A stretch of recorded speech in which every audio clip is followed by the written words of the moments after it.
they go. But football is already difficult, so make it simple.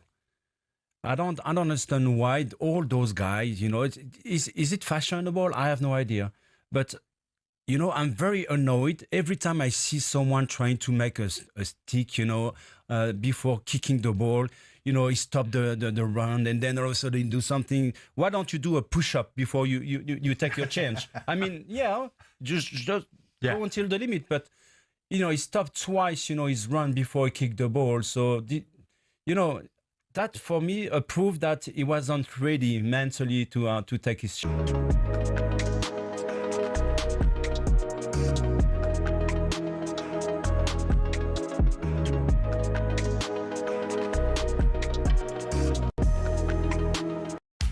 talkSPORT Sports Update, powered by the Nissan Van range, supporting van owners to get the job done.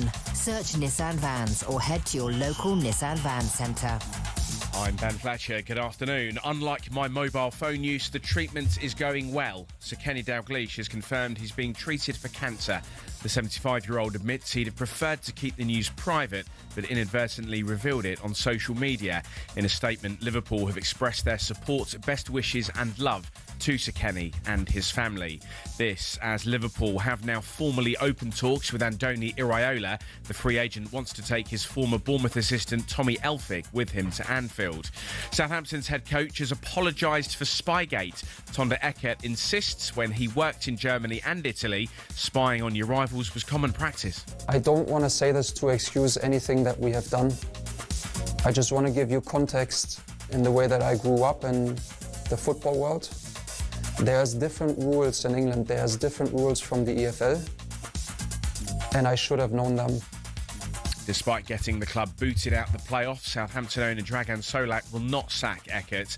Former Palace chairman, our very own Simon Jordan, suggests Solak has no integrity. Because he's prepared to, on one hand, argue the principle of the fact that there is an offence here that's cheating, but doesn't really value it that much. And I don't blame him, because his belief is that the manager will get you to the promised land. This as Saints fans call into talkSPORT, apparently with no appetite for a sacking. What happened is wrong, but at the end of the day, is there a better option available in the Championship? I would think no. He's massively dragged our badge through the mud, and we've been at the centre of attention for all the wrong reasons recently. Give him a second chance, and I think society also has to accept that sometimes you do need to give people a second chance at things. Elsewhere this lunchtime, we're told Everton are interested in signing Middlesbrough midfielder Hayden Hackney. Spurs also keen, and Harry Kane says winning the Ballon d'Or in his hometown of London would be very special. But the England captain insists he doesn't think much about individual honours and prefers to let his numbers do the talking. There's more at talksport.com. talkSPORT News. Investigators will meet the family of murder victim Henry Novak as a watchdog examines his treatment by police, and comedian Bobby Davro urges men to get checked after revealing his prostate cancer diagnosis. More from Emma at past.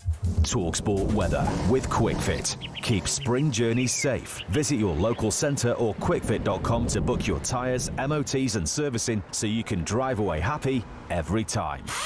Sunshine and showers throughout the afternoon. Heavy rain in places with the likelihood of thunder.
This is Paul Hawksbee and Andy Jacobs with you through until 4 here on talkSPORT, where, Andy, what is coming up this afternoon? It is packed, isn't it? It's non-stop. It is. It's exciting. Yeah, it is. It's loads. Coming up over the next 3 hours, John Barnes is here to talk England and tell us why he's reworked his iconic Italia 90 rap.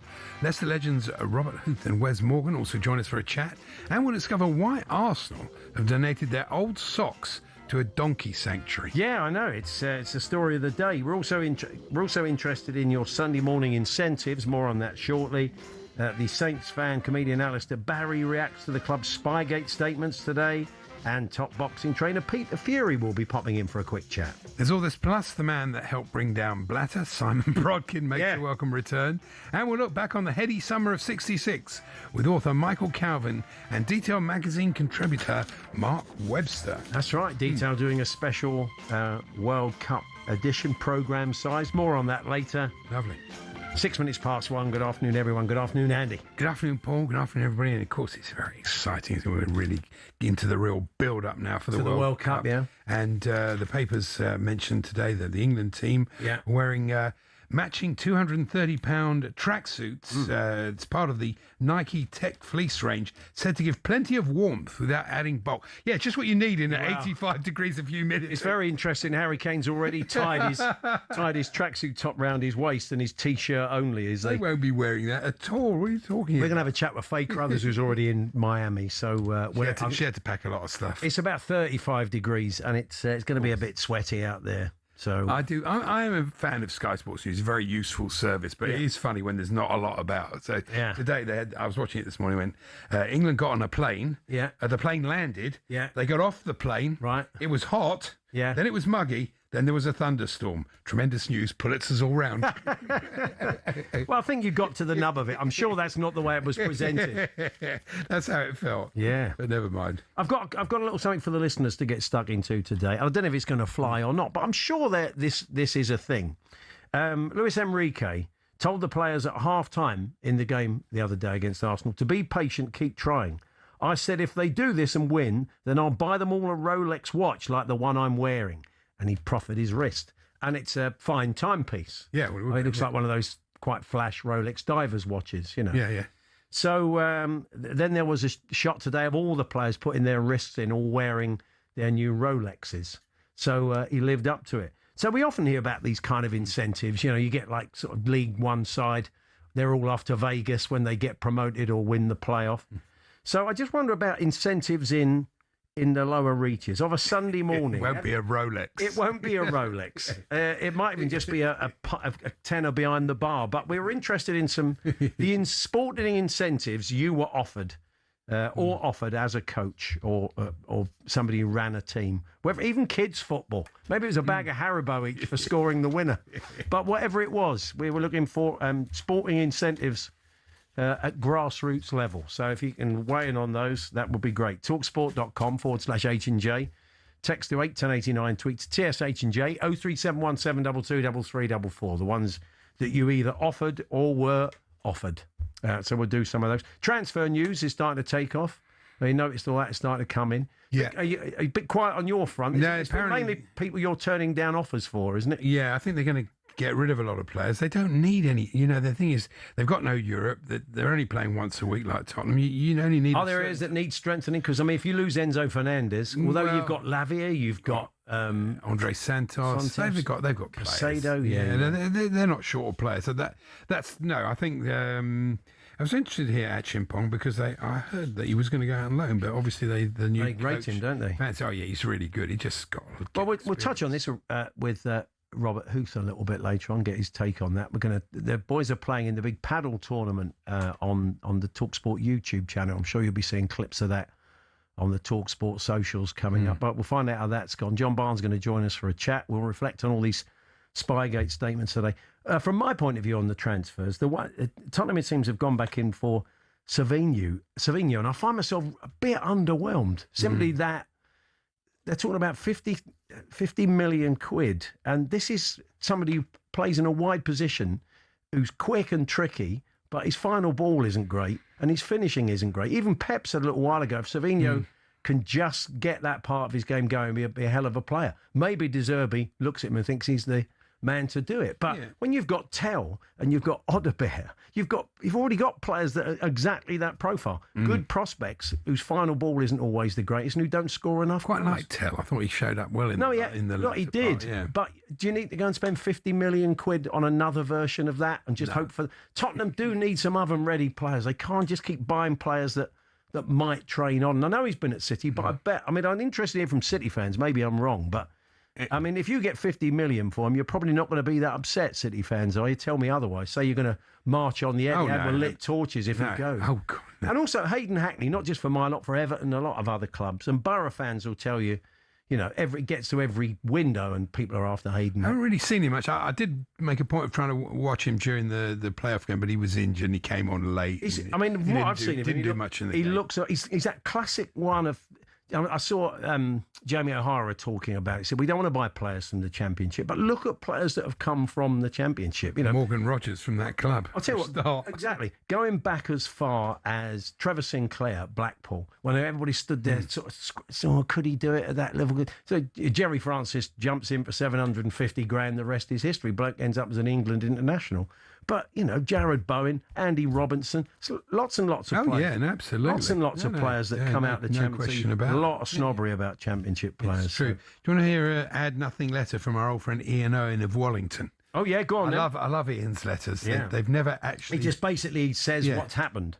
Liverpool manager Arne Slot went from hero to zero after winning the Premier League last season.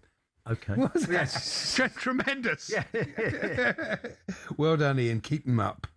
We are going to be crossing to a horse hospital / donkey sanctuary later on because many of the clients, many of the horses, donkeys, mules, etc. Are they clients? What are they? I didn't want to say... I couldn't think of the word. I didn't want to say... Customers. They're not customers. I don't know if they're paying. But they get looked after. Inmates. No, inmates isn't right. It's not. I don't think so. Patients. They're not patients. No, that's a hospital. Many of the. They'll come back to me. So anyway, the donkeys, the horses, the mules, etc., are wearing Arsenal socks. Yeah. Yeah, and not as a celebration of winning the title. No. Or having a bit of a pop for losing the Champions. It's we'll find out. We're going to have a chat with the horse hospital in question. It's a very nice story, actually. Arsenal have stepped up and supplied them to Red Wings Horse Sanctuary. But we'll find out if there's any other clubs. I mean, a fair old way from the Arsenal training ground, so it's good that they've... Anyway, we'll find out more. And this is the point where Charlie would say, come on, let's have your horse footballers. We don't want your horse footballers. No. We don't want Jimmy Neighbour. We don't want that. We really don't. You're going to get it now you've said that. But we do want about those incentives. I once won a pint of warm Labatt's Blue when I won the Northampton Pool Championship in 1997. Nice pint of warm Labatt's. My dad was our manager, says Shane from Plymouth, when I was a kid. I played up front and every weekend, however many goals I scored, that's how many PlayStation games he would hire for me at Blockbuster for the week. Wow, that wasn't it? It's good. That's a nice story. Thank you, Shane. The Sky Sports News commentary of the England plane landing in Miami was more enthusiastic than the moon landing, says Pete in Edinburgh. I should watch back, Pete. It sounds like it was. And my Saturday side, Saxlingham, have won the local cup. Our manager promised us a night out, all paid for. In the end, he changed his mind and made us all do a charity car wash to raise money for a club whose manager had just won them the cup. Okay. Well, I'm sure you can ease a pint out of him at some stage. Talksport.com, text 81089. Tweet TSH&J as Luis Enrique buys all of his PSG players very smart Rolex diver watches. We're interested in those incentives that you've got or given out at grassroots level. Talksport.com, text 81089, tweet TSH&J 03717 223344. You can get in touch on that or anything else. We're going to talk Spygate in the first hour. Wes Morgan and Robert Huth are up next. Leicester title winners, they played at the weekend. There was a reunion of the 5,000 to 1 boys. And John Barnes is going to join us in the studio as well in about 15 minutes' time. It's kicking off a busy show, first busy hour. We're here, as always, with Toolstation and the Toolstation Trade Club. You'll get 10% off all electrical and lighting products when you buy cable and flexes. First stop, Toolstation.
Joining us now, presenter, huge Arsenal fan, Joel Bear. Morning, Joel. Sorry to put you through that Joel. again. Morning, Dean. Morning, Jeff. You know what? I'm here to launch an attack on them too. Good, are you? Gabby and Cundy, because I don't understand how you can be on radio representing the people who love football, and that's what you come out with.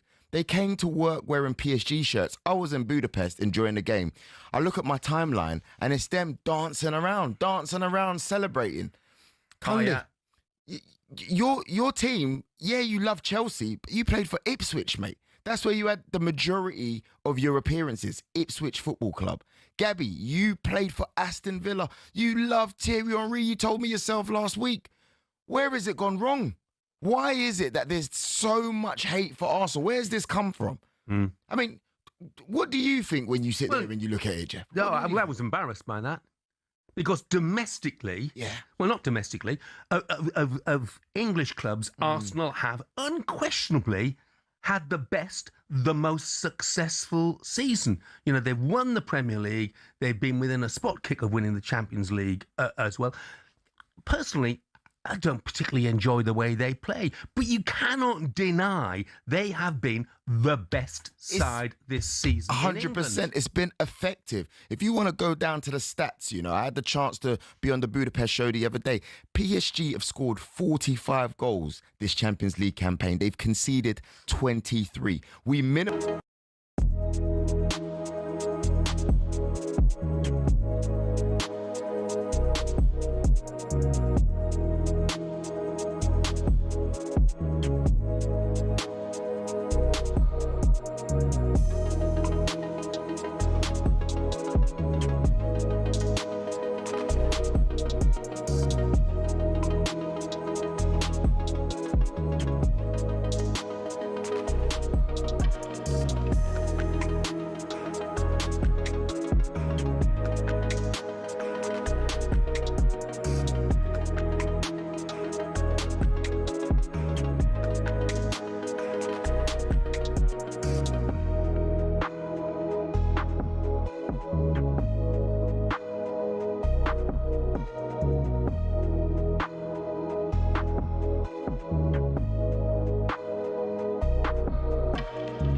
Hawksbee Jacobs here on talkSPORT. Now, the talkSPORT Paddle World Cup sees huge names from all kinds of sports, and talkSPORT Radio go head-to-head. This morning, the event has been being live-streamed and continues to be on talkSPORT's YouTube channel. 10 teams are battling out to become the talkSPORT Paddle World Champions. Benton Goldstein are a team. Chris Owellamo, Ross McCormack. Scotland strikers Jack Cattrall's involved. Jody Morris, our own Shabana Hearn, Jermaine Pennant, Dean Saunders. Benty's a good player, isn't he? Yeah. Gabby and Mark Albrighton are a team. Charlie Mulgrew's involved. Claire Rafferty, Muzzy, is it? Tubes and Joe Marler are a team. Joe, fresh from his fine work in goal. It's very funny. As are our two next guests who are on at 1:30, so we'll have to crack on. It is Leicester legends, amongst other things, Wes Morgan and Robert Huth. Hi, fellas. All good. How are you guys? Yeah, we're good. Yeah, good. How are you? Yeah, good, thanks. Wes, are you boys a bit stiff? I know you played at the weekend, didn't you? Had that 5,000-to-1 reunion. Are you struggling a bit today? Yeah, to say the least. Yeah, it was a tough game. It was a tough game. It was hot in the conditions of heat. We had water breaks. Yeah. And obviously we don't play like we used to. So, yeah, feeling it for a couple of days after. So it's not ideal playing today, but we got through, didn't we, Chiefy? Just about, yeah. The lads took it way too serious for my liking for a charity game. So, it must have been young legs in the team. So yeah, it must have been good getting back together again, all of you. Yeah, it was brilliant. Some of the lads I've not seen in years, so it's always nice to catch up. Yeah, we made a good fun of it. So shame we couldn't celebrate the lads staying in the league. But nevertheless, 10 years is still a great achievement. Yeah, absolutely. So who did you beat, Wes, in the first round? Who did we beat in the first round? Spain. Mazzi is it, and yeah. We beat Spain, and then we won the second game. France. Right. And then we drew against Tubes and Joe Marler. Yeah. Who was We've done all right. We've done all right today. Who was representing France then? I'm looking for the French angle. Oh, Charlie Mulgrew. Oh, okay. Oh, he's very French. Oh, Charlie's very French. Yeah, exactly. So he led the line on that one. Yeah. Robert, just a quick one on Chelsea. Everything that's been going on there. They brought a new manager in. You spent some time there. I just wondered what you make of it. Are you optimistic with Xavi Alonso? Yeah, I mean, I've spoken to the guys earlier. I mean, it can't get any worse than it has been over the last sort of, season, really. So, by no means would it be an easy job for him, but they still have some good players there. I can see them being better than last year. I can't see him pushing for the title just yet, but I think it's the only appointment that sort of from the outside makes sense to me. All the other ones prior to that was a bit surprised. Yeah, it would have been helpful for him if Chelsea had got into Europe, I think, because handling the squad now, he's going to have to trim the squad right down, I think, because you only need so many players, don't you, when you're only playing once a week. So it'll be interesting to see what he does with that. What about Germany in the World Cup? How do you think they're going to go there? Yeah, to be honest, it's the unknown, really. Over the last couple of World Cups, we've been really poor, so the group is obviously more than manageable. I fully expect us to get through that. And then after that, you never know, but I'll personally be pleased with the quarter-final. If we can get to semi, that'd be amazing for this group. Wes, you played a lot for Jamaica, fair few games for them, but you didn't play at the finals, did you? Nah, not the World Cup finals. I think it was 98 last time. Yeah, that's a bit before your time. In the finals. Exactly. So we've been trying over the years. It's not quite happened. I thought this time round they had the best opportunity. You'd had to win the home game and drew. Then they went to the playoffs and they get through the playoffs, So very disappointing for obviously the nation and everyone involved. I thought they had enough to at least qualify and get there, but it wasn't meant to be. And a bit disappointing not to be watching Jamaica in the World Cup. I'm sure you keep an eye out for Forest as well, another club you spent a lot of time at. How do you look back on their season? It was a bit touch and go at one point, but they pulled clear. And how do you look at their season?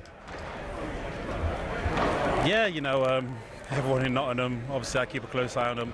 I was a bit worried, I think the expectation was high from the season before and it didn't quite work out how we expected it this season. Obviously lots of managerial changes and then the new manager came in, steadied the ship.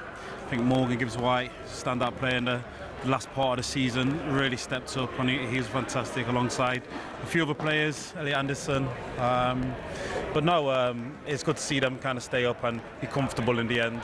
Hopefully next season won't be in the same position and can be a bit more comfortable.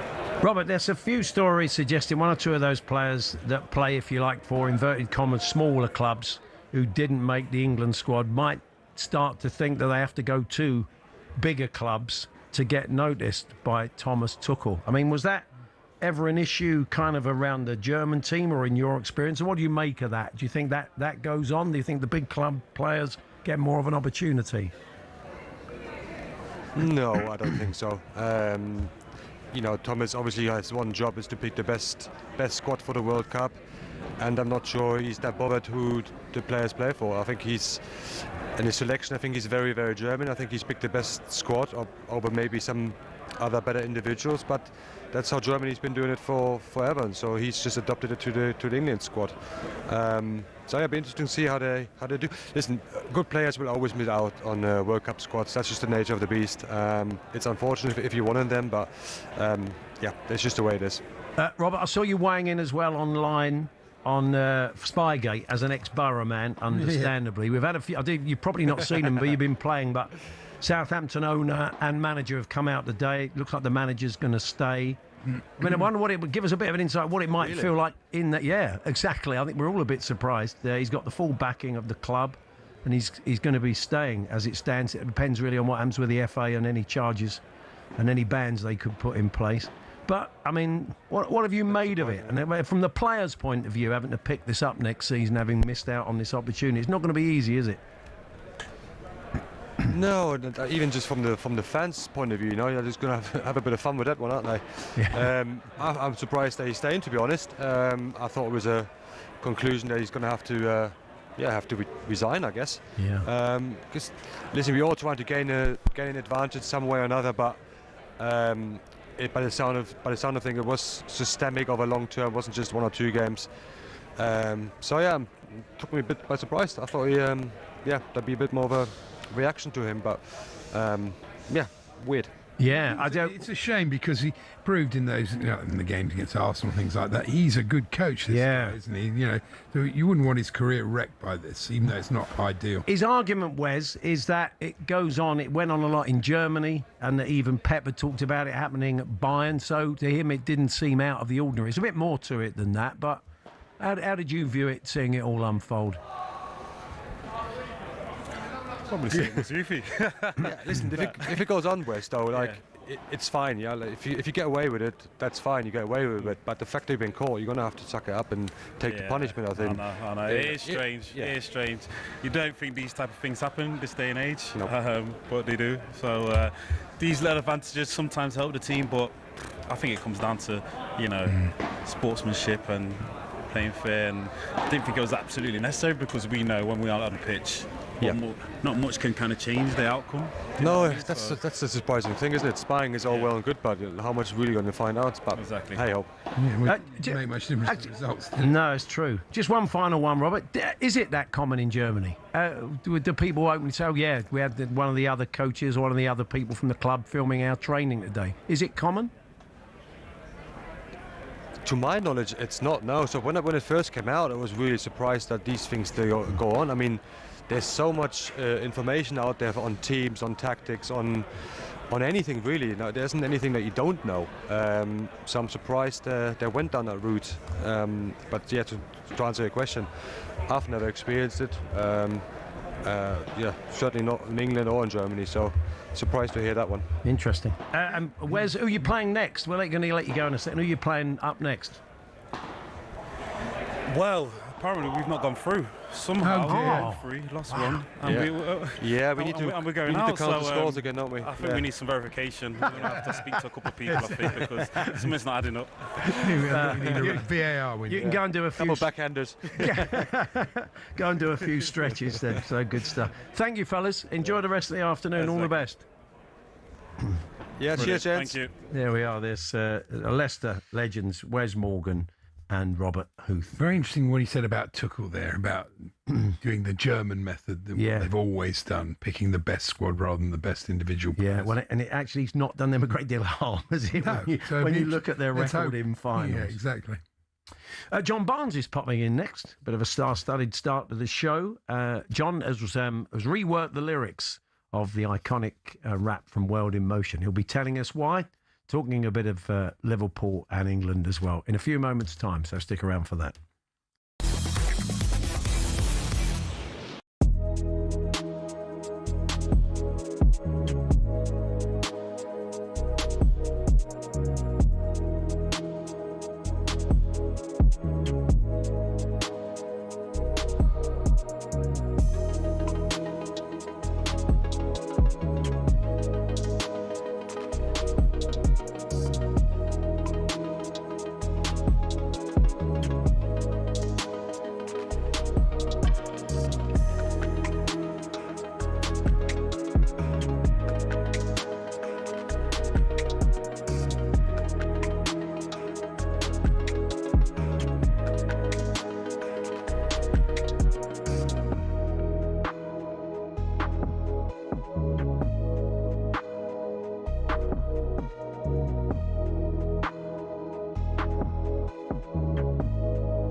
As I've been waiting to come on, I've just had a message from somebody called Gabriel Agbonlahor. I'm not quite sure who he is, but his message was replying to me writing a diary in the Spectator magazine this week, which is headline, "No one likes Arsenal, we don't care." And he's just said, "I pray for a PSG win." Think about that sentence. That is a talkSPORT presenter on his knees praying to God that Arsenal an English team, do not win the Champions League. That is how pathetic the Arsenal haters have got. It is pathetic. I want to ask you about that, Pierre, and I'm deadly serious, right? I'm deadly serious, right? I remember West Ham getting that Conference League final. Just about the whole country was behind them. Certainly Palace last week. Everybody was behind them. Why? What is it with Arsenal? I just cannot understand how any fan base that has me, Keir Starmer, Jeremy Corbyn, the president of Rwanda. You've answered that. And I haven't finished yet. And the late Osama bin Laden. Why that fan base would be so detested, I have no idea. No, you know what it is? It's we live in a country I like this about our country, but it's tall poppy syndrome, right? When we were losing and choking, everybody loved Arsenal, right? For the last 22 years, there's nothing other football fans have enjoyed more or loved more or celebrated more than our repeated choking and failures. And now we've actually climbed the summit. Now we've become Premier League champions again. Life after football. For a lot of players, it means going into punditry. Some turn to coaching or working in the game in other ways. But what about the rest? Some former footballers turn their sights away from the game, and there are a few big surprises. First up, from rainbow flicks to pancake flips. Ex-Chelsea and Southampton defender Ken Monku switched up his footballing career to buy a Dutch pancake house. Next, Everton legend Thomas Gravesen swapped out the high stakes of the Premier League for those of the poker room. Turned out the Danish international was pretty darn good at poker. He racked up a reported £100 million from his Las Vegas adventures. Remember former Chelsea goalkeeper Petr Cech? Turns out football nets weren't the only goals he was pretty handy in front of. After retirement, he became a goaltender in ice hockey. Same skills, very different surface. It's not all glamour for ex-pros, though. 1966 World Cup winner Ray Wilson set up a very different kind of business. He became an undertaker after he retired. Finally, not many people can say they've won both a World Cup and starred in an Oscar-winning film. In fact, there's only one person in the entire world who can say that. Frank Leboeuf had already begun acting on the side while he was playing football, and his biggest role came some years after his retirement when he landed the part of a doctor in the Stephen Hawking biopic The Theory of Everything. To be honest, with all the dramatic diving in the game these days, there's probably tons of ex-pros who've got the acting skills to make it in Hollywood.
got to hold and give, but do it at the right time. You can be slow or fast, but you must get to the line. They'll always hit you and hurt you, defend and attack. There's only one way to beat them, get round the back.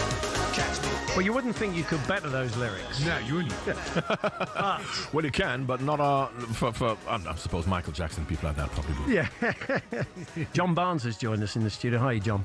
I'm good. How are you all doing? Good. to see you. Still sounds great, that doesn't it? It's iconic. Really. Well, it was New Order. You know, it was their song, and we piggybacked on it because obviously, and of course, I suppose that they kind of piggybacked because England did well in 1990, the whole Gazamania. So that's why I got to number one. Obviously, they got all the money, but you know, who's But you're not bitter. We're not bitter. We're not bitter. Talking of bitter. One of the ways to enjoy, you've been involved in some research, haven't you? And one of the surprisingly, our good friends, our former sponsors on this show, we still love them. We still, we always have a look. Still got some of the vouchers. We still have got some. Our good friends at Green King suggest they've run out the vouchers. In fact, they want me to get them back from you. That's why I'm here. That's right. Give them He's back. got the debt collector. I don't think we have got any more vouchers, by the way. 33, yes, watching football in pubs is a good thing, they say. But I mean, surprising. Had we not known that? Listen, I came to England as a 13-year-old, and they've been watching football in pubs for many years. I don't know why people are surprised about it. Yeah. Well, particularly international football, because of course, you know, you get an opportunity to go to local stadiums, but of course the World Cup's in America, which is going to cost you thousands to get from New York's Penn Station to this another 100. So people can't afford to do it. And of course, what brings people together is international football, where Arsenal and Tottenham fans may stop fighting to support England, and Liverpool and Everton fans. Yeah, that's very so you know, it's a great way in international tournaments for people to come together. That's what the research says, doesn't it? Green King research. And 34% say watching football in pubs make it feel more like a bigger occasion. If you can't be there, maybe you can't get the big fan zones or whatever. And it's not a only good way that, to do it as a communal thing. Well, look, you're looking at where the World Cup is going to be now. If people need an excuse to be in the pub at 3:00 in the morning, oh yeah, a legitimate excuse. There's a game on. Who's playing? I don't really know, but I'm in the pub. You know, Curacao versus I know, Venezuela. yeah, but it's a big game. So so it's really you know, and people come together, and it's not called VAR, it's called BAR. Belonging atmosphere. Fantastic. It's clever. It can't be easy for you to go and watch a game in a pub because you're obviously a very recognisable figure. So if you just sort of rock up and stand at the back with a pint in hand and watch the game, it can't be long before 100 people want a selfie, can it really? Well, I suppose for the younger players, yes, but the people I know, they don't even have mobile phones, so never mind selfies. Yeah, I mean, listen, I don't necessarily go to watch, but it's not about me, it's about the majority of people. And even in league football, forget international football, my brother-in-law's an Evertonian. I don't even think he knows where the stadium is, but he watches every single game from the pub. Yeah. Because 60,000 people may go to Anfield, but millions don't get a chance to go, so where do you watch it? Yeah. And, you know, if you're winning, you're happy. If you're losing, you need somebody to drown your sorrows with. So it's a great way of people coming together. And there's a lot of people that can't go at the grounds anymore. Maybe they've just got that little bit older, they don't feel they can, but the pub still gives them that sense of community where they can talk about the games like when they used to go to matches. And not only that, because don't forget, if you're in Devon and you're a Liverpool fan, you're not going to be able to go up to Liverpool. Regardless of for local fans who don't go to the ground, don't forget the vast majority of Liverpool fans, or any fan, they don't live in that particular region, that area. You can't get tickets, so they want to feel that relationship with other fans. So you know, like-minded fans. So, but England is different because England, no matter what club you support, you get people coming together. Yeah, it's great when England win and you see those scenes in the pub when the goal goes in, everybody goes mad. I can't believe they're throwing the beer up. I cannot believe that. That doesn't have much in Liverpool, I can tell you. Throwing beer away. Imagine they score 7 goals. Go and check out the research at the Green King, and I'm sure a lot of people will at the website, and a lot of people will be going to the pub to watch games, definitely. Talking to Liverpool, they've made a pretty big call over the weekend. Were we talking Liverpool, or you just segued into that? Well, I've just kind of... Well, you did mention... I did mention it about half an hour ago. Yeah. Well, I'll take that as a segue. Liverpool. Yeah. So, yeah, Arne, were you surprised that he went? Cause Yes and no. Yes and no. No, because, first of all, hierarchies, owners, chief executives, the hierarchy in football clubs do not sack managers. Fans sack managers. And fans, once it gets to a situation where the fans lose faith in the manager, you have to take that decision, regardless of whether you want to or not. And I'm sure that they wouldn't have wanted to do that. But unfortunately, this is, once you lose the fans, but what I'm hoping for, because if you want to use Manchester United as an example, when Fergie left and they had a very good manager who took over, David Moyes, they still lived on the Fergie's legacy that Fergie wouldn't have done it this way, so let's get rid of David Moyes, who then came in, another terrible manager, Louis van Gaal, won the Champions League twice. Fergie wouldn't have done it this way, let's get rid of him. Who came after him? Jose Mourinho. If you hold on to the past in terms of Jurgen Klopp wouldn't do this, so every manager has to fit into that, you're going to end up by getting manager after manager after manager after manager. You have to forget about the past. Mikel Arteta finished 8th in his first year at Arsenal, 8th in his second year at Arsenal, 5th in his third year at Arsenal. Did they sack him? And look at him now. Absolutely. So I'm hoping for Liverpool not to go down the route of whoever comes in, Ariota, whoever it is, lose 2 or 3 matches, are we going to sack him? You have to stick with the manager. Yeah, they are going with a kind of... Iraola is in the kind of Klopp mode, isn't he? They're going back to that sort of front. Well, he's not in a Klopp mode because he managed Bournemouth. It's completely different. So as much as we like to say that, because Arne Slot came and he won the league. Jurgen Klopp's team finished 4th. Arne Slot's team finished 1st. But as long as you hold on to that. So if Areola comes back to the Klopp mode and suppose he loses 2 or 3 matches, what are we going to do? Are we going to want to sack? No, they're going to have to. I think he's going to have a lot of and also he support upstairs. If you remember when he started at Bournemouth, it was tricky for him. Yeah, they had a bad start. A lot of these great managers you mentioned, but rightly Arteta. It's the same with Xabi Alonso. It's the same with your guy De Zerbi. At least he's made a good start. Yeah, you know, it is quite difficult to get going, and you've got to be back. And not only that, because the expectations are different at Bournemouth. Because you look at a great manager who was at Brentford in Thomas Frank, then he went to Tottenham, and what happened there? Yeah. So it isn't automatically followed. But what I'm saying is that if he comes. And I'll support him because I trust the hierarchy. Because there's no bad managers going to go to Liverpool, Arsenal, Tottenham. There are no bad managers. Now, if they go through a sticky patch, you got to support him and see. Jurgen Klopp was 20 points off the top when he first came, and we stuck with him. And also, it was a massive drop-off for Liverpool last year, but they still finished in the Champions League positions. And there were reasons for it. There were good reasons for why they Well, you know, listen, if you look what Sunderland did. Poor season. If you look at what Sunderland did, they signed 10 new players. You signing 5 players, Vert, Ekatike, Isaac and Kirkes, and he's trying to fit them into 6. That's going to take time for that to gel. So either the year before when we won the league, they'd signed Endo and Chiesa, who never really played. So, you know, the solution to the problem is always to sign players. So if we believe now we've spent all this money, we're going to win the league, then now what are we saying now? We've got to sign more players. That is not a solution. You have to have that belief, that togetherness, and stick together and give the manager the power. You've got Klopp, Guardiola, Arteta in the last 5 or 6 years. They have complete control, not the players. Yeah, I've made this point about So and interestingly, I was watched this thing, and it's so interesting because I only got it on today of Isaac giving an interview, and he's 100% right in what he said. But this is a feature of modern football. He says, you know, it's obvious when things go wrong, the manager is the one who's going to bear the brunt of it. That was not the case in the past. The manager had the most power, and I'm going to get rid of the players first. Now, if I keep getting it wrong, but whereas now the players are so powerful that the manager's the first one to go, unless you're Guardiola, Klopp, or Arteta, and that's an example of what clubs should do. Back the managers. That's a good point. On the England front, then, are you, what do you make of the squad? And are you optimistic from looking at the 26? I'm optimistic in terms of him maximising the potential to get to the latter stages, semi-finals, finals, possibly even winning. But the book is on whoever is the favourite should win. For me, France are the favourites. They're strong, technical, physical. They've got good balance between midfield, attack, defence. So for me, they're the favourites. But England can do well. Yeah. But what I would do, once again, very much like in club football, you talk about backing the manager. I can't have an opinion as to whether I think Cole Palmer and Phil Foden should have gone. Because if the manager says the way I'm going to play is not going to suit them and I want to have Morgan Rogers or Elliot Anderson, I can't say to him he's wrong and he should have taken them. And that's what England fans have to do. Believe in the manager and trust, rather than we love Phil Foden. But if he's not going to play in a way to suit them, we can't then say they should have gone. Yeah. You know, so I trust Tuchel. The only thing I'll say about that is that I don't think English players are very powerful, as we've seen. And Gareth was a perfect man for that job because Gareth, well, he's tough, but he will massage the egos and he won't shout and scream and take Harry Kane off if he needs taking off. He makes good decisions, whereas Tuchel is very combative. Now, will the players respond to that? If he then says, Bellingham, you're off, how are they going to respond to that type of thing? So, as much as I think it's the right thing to do, are the English players responding to that kind of management? Which only time will tell. Absolutely. Yeah, good point. John, Kenny Dalglish played a big part in your playing career and managerial career, and it's been announced earlier on today. Kenny's announced that he's undergoing cancer treatment. Obviously, we all wish him well. As a friend of his, you may well have known that, but he did want to keep it private. It's kind of leaked out inadvertently. I think he leaked it out inadvertently. This is what happens when, you get to our age and you don't know what you do with social media. I do the same on, when you're phoning. So, but obviously he's now come out, and Kevin Keegan went through something similar, and which only came out the other day. But that's how.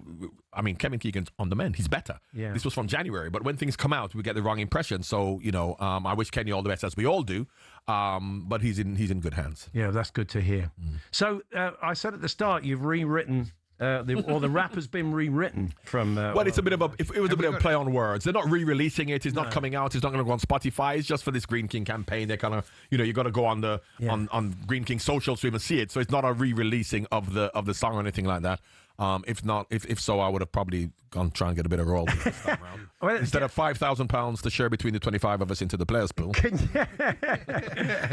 footballers back then. It's probably made a little bit more since then, hasn't it? Well, it was number one all over the and in fact, interestingly, because we didn't sign royalty agreements, but I then started to get royalties about 10 years ago because the royalties laws changed. That if you featured in the song, But of course, 10 years ago, they stopped playing it. So my last royalty check was for £350. So I'm hoping for them to re-release it. You haven't got to do it all. Can you give us a brief flavour of the reworking? Can you remember any of it? No. Okay, well, I've got it out. Apparently, I've got the lyrics. The producer's Let's have a got look the at lyrics. it. Oh, he's got it. So I'll have to read it because I didn't have to learn it. Yeah, okay. Where's it Just gone?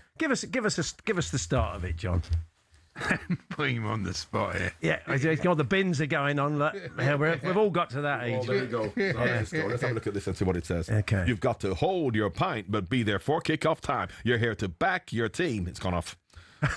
Staying home It's gone off. That's great. Let me read it from that then. Yeah. That's great. The phone's gone off. I think we get the idea. It's going to have a bit of a beer focus. Yeah, John's pub ad. Marvellous. At the bottom It's not even here. I can't even read it. You've got to hold your pint, but be there for kick-off time. You're here to back your team, but staying home is a crime. They're always shouting and singing through defense and attack. You're always welcome inside. It's sunny round the back. There we are. Go. No one else could do that. Woo! So just very quickly, semi-finals, England finalists. Could they play the French in the final? I've not looked how it's shaped up. I don't know, but the problem you have, you see, is that when all of a sudden you expect. And the way the World Cup has gone in previous years, they've kind of manufactured it so the top teams go through. That's what they want. Yeah. However, if you're not a group of death, but in a difficult group, you may finish second instead of first. So you could play, the two top teams could play each other in the semi-final. Now, if you look at what England did in terms of getting to the final and the final, if you look at the half that they fortunately found themselves in, they didn't really come up against anyone till the semi-final or the final, whereas some of it was the group of death. So you need a bit of luck. And even if you play France in the semi-final, we can beat them. But they could also beat us. But I think they'll do okay. Good to see you, John, and enjoy the World Cup. Thank you. And thanks to our friends at Green King. Always nice. We never forget an old sponsor. Ideal Boilers, all of our old friends. We'll have a party one day. And can I have the vouchers back? That's right. We get the voucher. And that's going to see our old producer. I think he's stockpiled. I think he's been using them for ages. John Barnes there. And go and check out the Green King website. But of course, we love our current sponsors. Who couldn't? The great people at Tool Station. First stop, Tool Station.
Didn't mean to offend, did not mean to upset.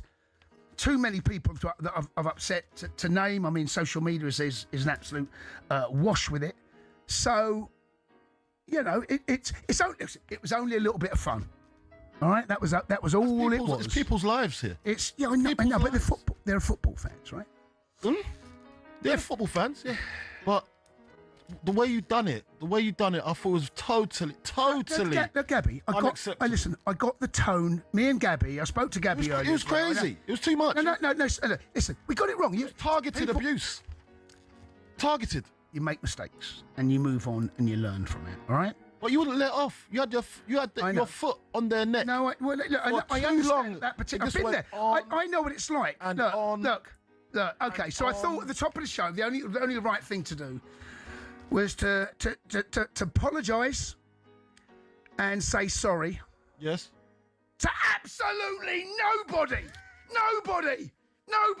The double Champions League winners, Chelsea, can say what we want. Right, get your big boy pants on, you gooners. I've heard you whinging and cringing. Oh, he wore a top to work I didn't like. Oh, he celebrated a goal against our team. You lot moaning like 6 months I win nothing.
Well, Hawksbee Jacobs here on talkSPORT. It was quite interesting. We were chatting to Robert Huth and Wes Morgan earlier on, and Robert, as a former Borough player, had already weighed in a little bit on Spygate on social media.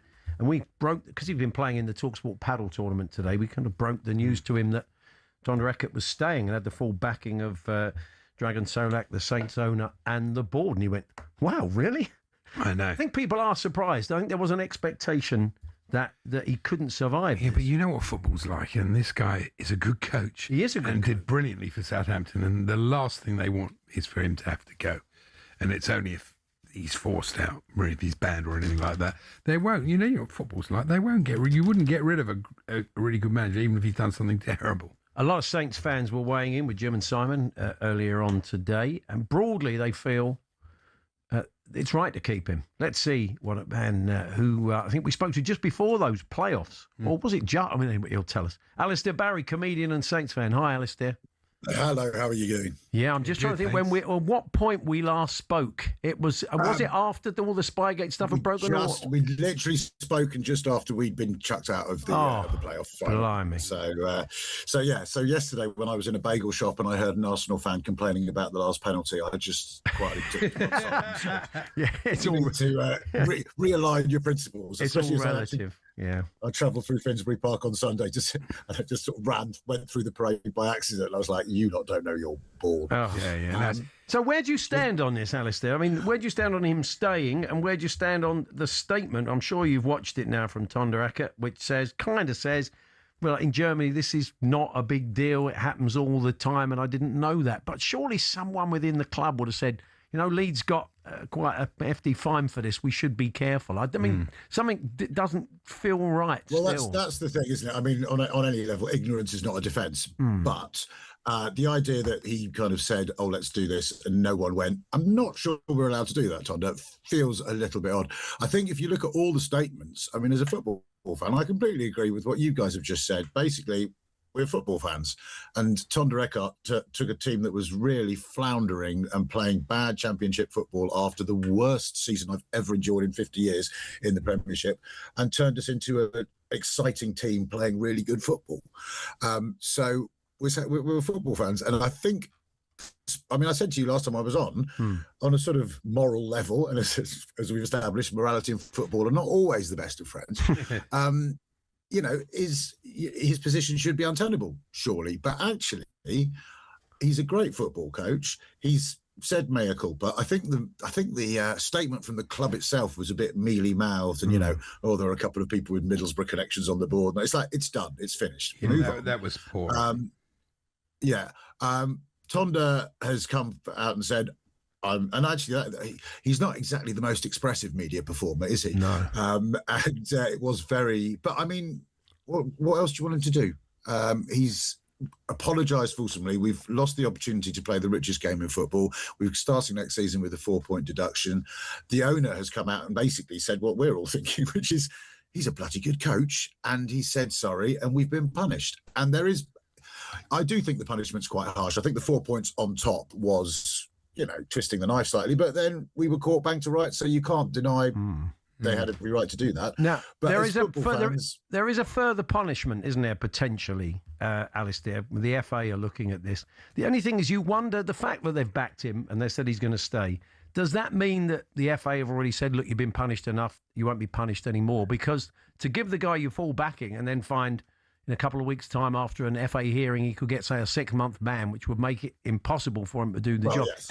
It does seem odd, or maybe they're putting a bit of pressure on the FA by saying, look, we're backing this guy. There's a possibility of that. I think that's definitely sort of preemptive strike, so to speak. But the idea that any of us have any idea of what goes on in the machinations of football clubs as they sit down behind the administrative badges and decide that they're going to have a half an hour half time in the World Cup final, or they're going to do this, or they're going to do that.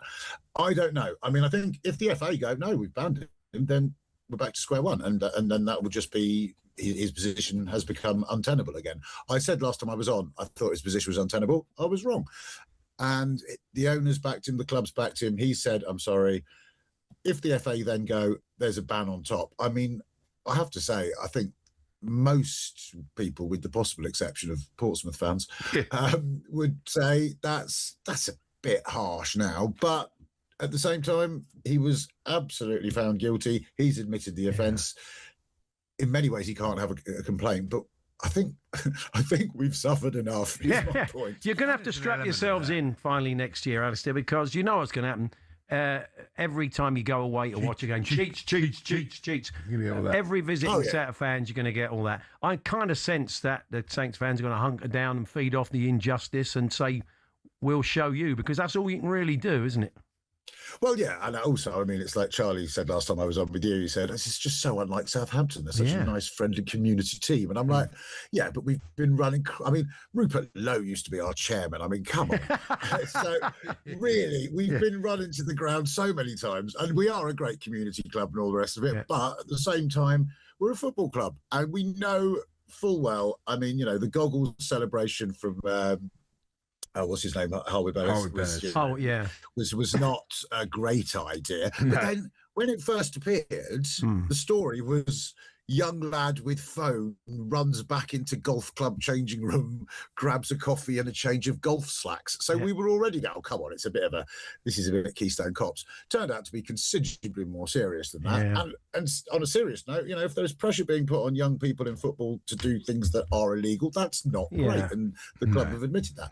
But it initially looked very, very Keystone Cops. Of course, we're going to get it in the neck. But I mean, you know what's going to be worse is that we're starting with 4 points down, still in the Championship, when frankly, I think we were odds on to beat Hull. So, you know, I'm sure many things have happened to many football clubs where people go, oh, I tell you what, you're going to get it in the neck away next season. And I believe we'll cope.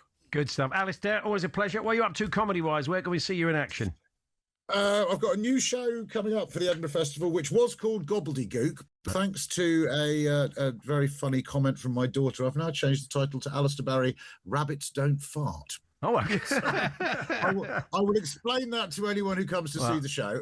But it's there's some previews going on. I've got one in Crouch End on the 17th, I think, and one in Sevenoaks on the 19th. So if anyone wants to come to those, that would be good. Although obviously this is talkSPORT, and unfortunately the one on the 17th does rather clash with a certain England football. England, England, Croatia. Yeah. Cheers, Alistair. Thanks very much. Not a great time for comedians when the World Cup exists.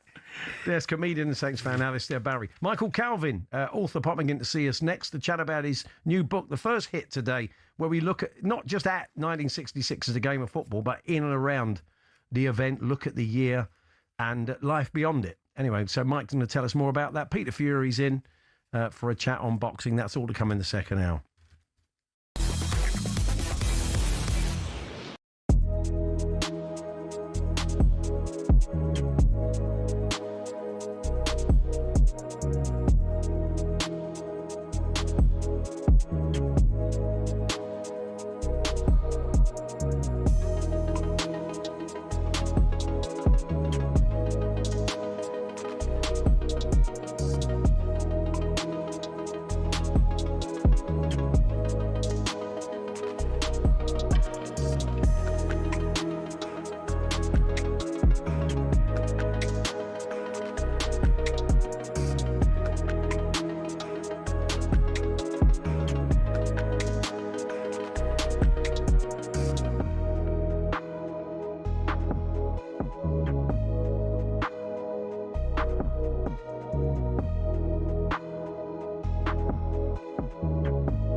A lot of this book, you know, you got a lot of praise for a lot of people in it, you know, from Stuart Pearce through to David Moyes or whatever. But how much of your departure in that manner from West Ham did you feel was down to Graham Potter? I think it was a lot down to him. Obviously, he didn't really know me as a person, didn't really know me as a player, other than what he saw me playing. But I felt like the conversations that I was having with him was like, he's got nothing to do with me, he's got to do with the chairman. Then the chairman would be like, it's the manager. I honestly just feel like he was the one who really made the decision in the end. But it wasn't just me, it was obviously me, Aaron Cresswell, Vlad, Lucas Fabianski, Edson. Like, he got rid of a lot of the senior group, the leaders in the changing rooms. And I feel like he was trying to change things up and go more young. But then it's a bit of a contradicting factor because he did that.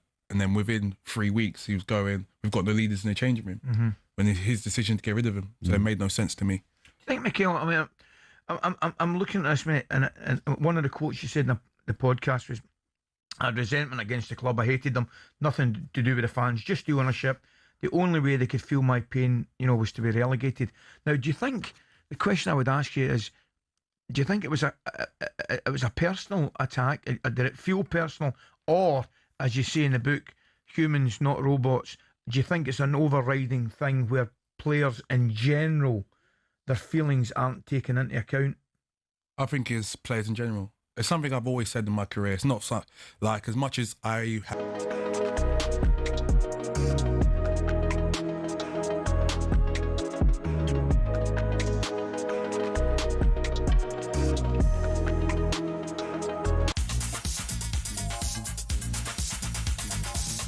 Author Michael Calvin with us very shortly to take us back to 1966 after Ben Fletcher with the sports headlines. talkSPORT Sports Update, powered by the Nissan Van Range. Commercial vehicles that go the distance for your business. Search Nissan Vans or head to your local Nissan Van Centre. Good afternoon. Everyone is with you, Kenny. Alan Shearer is among the many sending their love to Sir Kenny Dalglish, who's confirmed he's being treated for cancer. The former Blackburn, Liverpool and Newcastle manager released a statement after inadvertently revealing the news on social media. He says, ideally this would have remained private because that's the way it should be, but my useless technology skills have forced my hand. Sir Kenny says, unlike his mobile phone use, the treatment is going well. Next, Tonda Eckert has said sorry for Spygate and takes full responsibility for the scandal. Speaking to you from the heart, I hope that you have an overview of what has happened over the last weeks, and I hope that over time you can understand and forgive. And I hope to see you all soon. Despite getting the club booted out the playoffs, the Saints owner won't sack Eckert. Former Saints striker Charlie Austin is intrigued by Dragan Solak's stance. I guess I am surprised that he's still in charge because of the punishment that happened and it prevented them getting to the Premier League. However, he's obviously seeing him as he's the man to take the football club back. Some transfer news in brief now. We're told Everton are interested in Hayden Hackney. Spurs also keen on the Middlesbrough midfielder. And Freddie Flintoff's got his first overseas coaching job down under. He'll head up Sydney Thunder in the Aussie Big Bash. Flintoff's been in charge of England Lions since 2024. A reminder, England's first test of the summer gets underway on Thursday against New Zealand. Overseas listeners can get ball-by-ball commentary on the talkSPORT Cricket YouTube channel.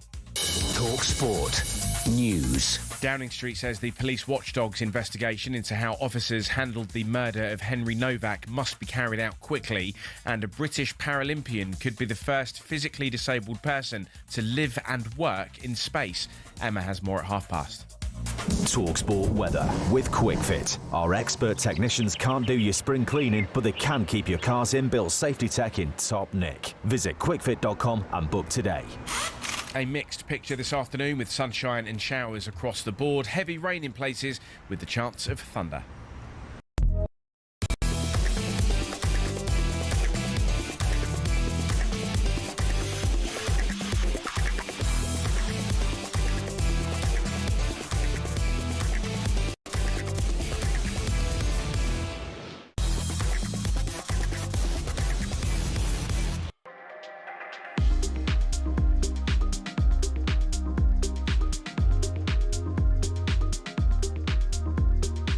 Paul Hawksbee and Andy Jacobs here on talkSPORT. Boxing trainer to the stars, Peter Fury, popping in to see us later on. Darren Thompson is a recovering alcoholic who decided he would put all the money he used to spend on booze into going to the World Cup with England. So he's on a pretty glorious trip over the next few weeks, and Darren Thompson's going to tell us more about his recovery and his big trip. Before all of that, we're talking World Cup, and as I said the other day, Scotland fans, you're going to have to get used to this. We may touch on 1966 from time to time, but this is with a difference. This is a book called 1966, A Moment in Time.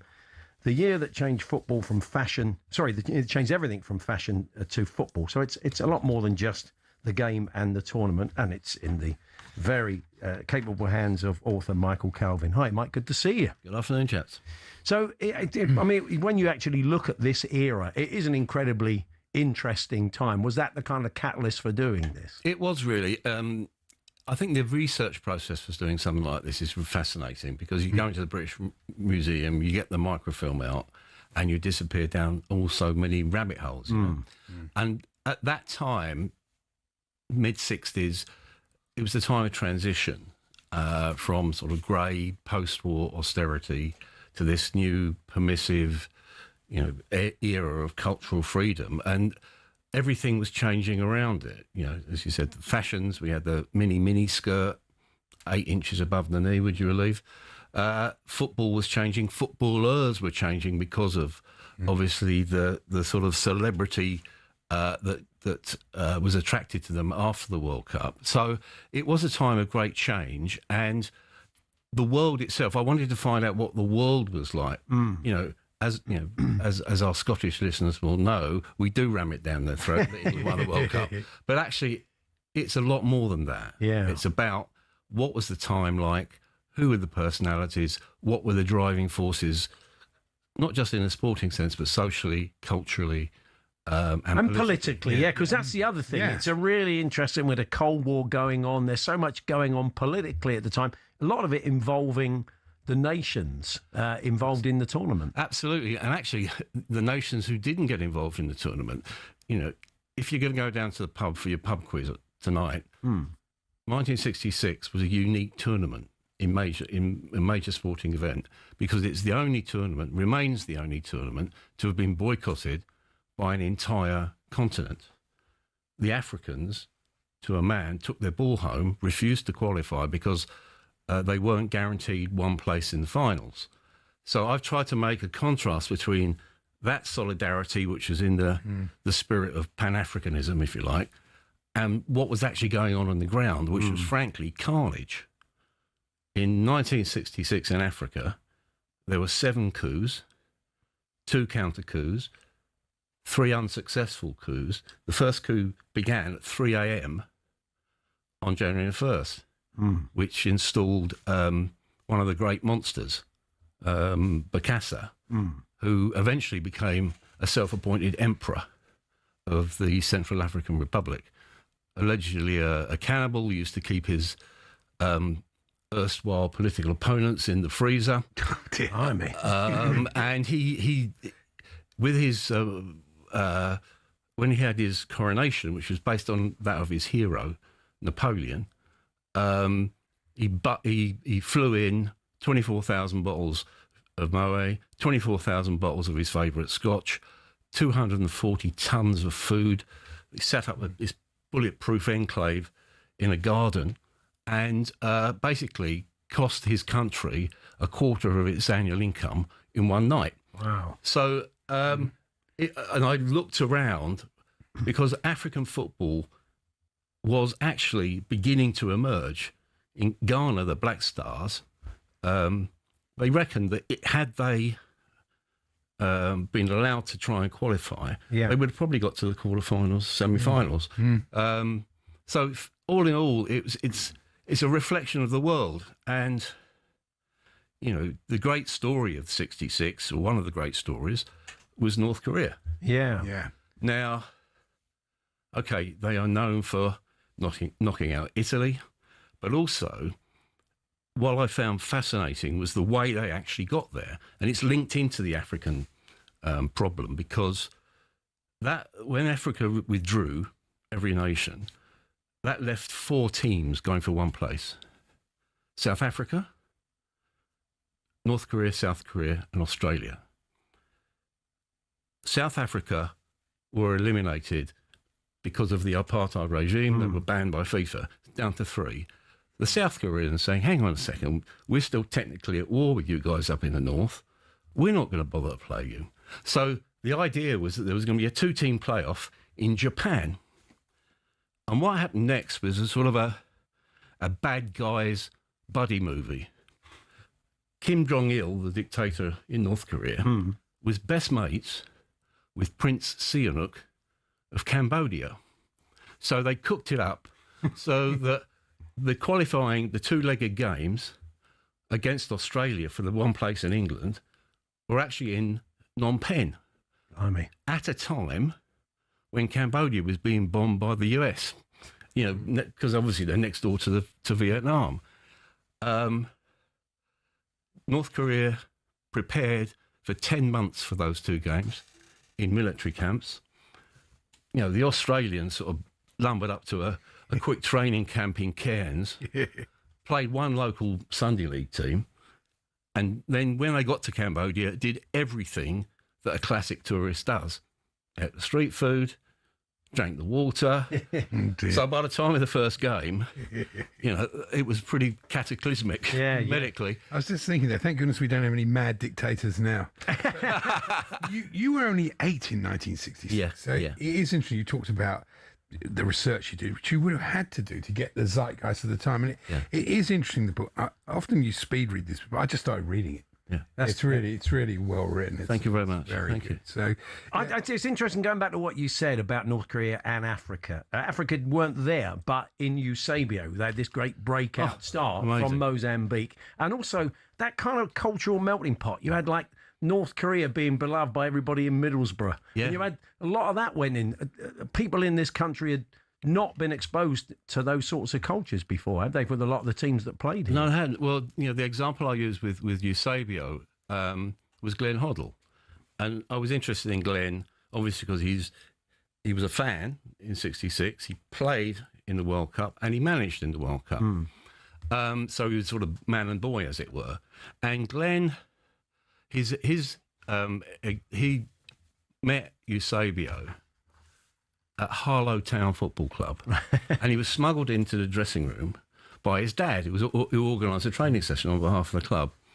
And he walked into the dressing room, and there's Eusebio on the physio's bench, and they're soaping him up, and and he's naked, and he's closed his eyes, but he's got his head to one side, and this sort of sixth sense thing, someone else is in the room. He opens his eyes, and there's this little Glenn Hoddle at 8 years old with his autograph book. Can you sign my autograph? So, he got up off the bench, rubbed his hair, so he's got soap all over his hair, and then he signed the book. And Glenn was absolutely devastated because he thought it smudged all the autograph. Yeah. And his dad was saying, "Look, that is a unique insight. You got a story with it as well." Yeah, absolutely. And you also touch on World Cup Willie, which is probably not a disease. No, was a mascot, famous, really. Yeah, and it's so interesting that the bloke who created it, he did a sort of buyout, didn't he? He could have made quite a lot of money. He could have certainly done, yeah. And it was a one-off. And in a fit of pique afterwards, he obviously realised he made a huge commercial mistake. He said, it only took me 5 minutes anyway. So, okay. Who knows? But, I suppose, and then, that was at the time, the first stirrings of commercialism in football. There was all sorts of tat that you could get hold of, World Cup Willie stuff. Yeah. And even today, there was a Royal Command performance with the Queen Mother just after England had won the World Cup, and the team were there, and you can now buy the programme from that for the princely sum of £3,950. Blimey. But there was so basically, football was changing, FIFA was beginning that lurch towards ultra commercialism, endemic corruption. Havelange used the fallout from the England-Argentina quarter-final to essentially take over FIFA. To force Stanley Rouse out. Yeah. Mike, we've run out of time, so we've only scratched the surface. It's full of really fascinating stuff, like Pickles the dog that found the World Cup when it got stolen just before the tournament. Took on Spike Milligan's agent and was earning £60 a day. So it's full of gold like that. It's called brilliant. 1966, A Moment in Time, the year that changed everything from fashion to football, by Michael Calvin. It's published by Penguin and it's out in hardback. Good to see you, Mike. Thanks for coming in. It's a pleasure, chaps. Talking of FIFA, the man that helped bring down Sepp Blatter, comedian and prankster Simon Brodkin, is going on his biggest tour. He's going to join us in the studio shortly. We're here with Tool Station. Only got time for one stop. First stop, Tool Station.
I saw Rich. I saw Gabby Bonahor and Jason Cundy in PSG shirts. Yeah. Does that really get to you so much? Really? Well, to be honest, I'll be honest with you. I love talkSPORT, and I've been on a million times. Yeah. It's put me off listening to talkSPORT. I can only listen to this programme now because you're the only ones, whether I agree with Simon or not sometimes, he talks sense and it's pragmatic, real analysis. But all the other programmes now, especially the Sports Bar and especially your morning programme, it's built around trying to anger other people into phoning in, trying to wind us up. And it's become, we don't care who likes us or who doesn't. Because I'll tell you what, you don't hate the way we play, you hate the way we win. Yeah, but it sounds like you've taken the bait, Rich. Well, I have taken the bait insofar as talkSPORT, you are the perpetrators between, like I said, Beavis and Butthead that now have turned the Sports Bar into some sort of comedy relief. It's no longer about real pragmatic analysis about the game and about the team. No, that's what you get. That's what you get here, as you said moments ago. Yeah, but the Sports Bar used to be really good. Drive, even though Adrian Durham has always hated Arsenal, right? But even goes that, we had the Daily Arsenal all those years ago with Adrian Durham. Listen, let's finish on a positive note. Can you win honours consistently with pragmatism at your heart? Do you need an evolutionary change at Arsenal to go on the way you play? The process is what Arteta is all about. And so far, the process is working. And like, we were a penalty away from winning undefeated in the. Of course we can.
Well, we've just been talking about the World Cup in '66, and a man who played a small part in bringing down Sepp Blatter at FIFA has joined us in the studio. It's always good to see him. He's just about to embark on his biggest tour ever. Is the comedian Simon Brodkin. Hi, Simon. Hello, mate. I probably kicked a man on his way down rather than... I wasn't the guy pulling at the statue first. I was like... No. You were the one pylon. Hitting the ears with your shoe. Yeah. Simon, of course, was the man who popped up with a prank and threw all those fake banknotes in the air and this, that. It is still the enduring image of that sort of era of FIFA. Real notes. I got to just... Real notes. Oh, they were real notes? Real notes. Wow. Not that matters, but somehow. The effort I went to. So that was an expensive at the prank. airport That's to get comedy. that to the queue. I nearly missed my flight changing. We're just showing it to people who are watching on. Look at this. It's just a little. To have the old spot, do a little speech first. The front you've just got. before you wrestle to the ground. This is for the North Korea 2026 World Cup bid. There you go, Sepp. It's all there, as promised. But it is interesting, Simon, because you've basically undergone a complete change of not a career because you're still a comedian, but you've gone from this character comedy that you did so brilliantly just to being yourself. To being yourself, yeah. I mean, there's fewer arrests. And have you ditched? Has the pranks gone forever? Is that a young man's game? Pranking? Is it a young man's game? Yeah. once a prank, always a pranker, or someone says something similar. Something similar, yeah. But it's the stand-up's amazing. The stand-up is. I talk about the stunt on this tour. Whereas the stunts, there were one moment, and also it does scup your plans if you want to have a career in America.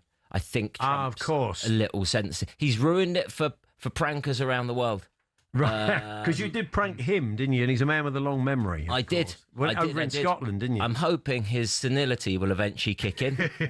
Never seen him before. I pranked him in Scotland when he was opening his golf course, dressed up as if I worked on the on resort, and said, here you go, Donald. Sorry, I forgot to give these out earlier. Part of the new Donald Trump golf range, and then scattered hundreds of golf balls at him with swastikas emblazoned on them. Wow. Yeah. Now you gave us a bit of Jason Bent, who was your kind of footballer character. Yeah. And I saw your faces when I mentioned anything political. Yeah. Can we go back to football? Wrong station. And that's why this show's been going for 26 years, mate. Because we don't have people like you. It was all going too well till Simon Brunke came. And then the Lee Nelson character. We spoke about funny patterns on the golf balls. Yeah. Oh, okay. Funny. Yeah, it's fine. Well, that's fair enough. Fair enough.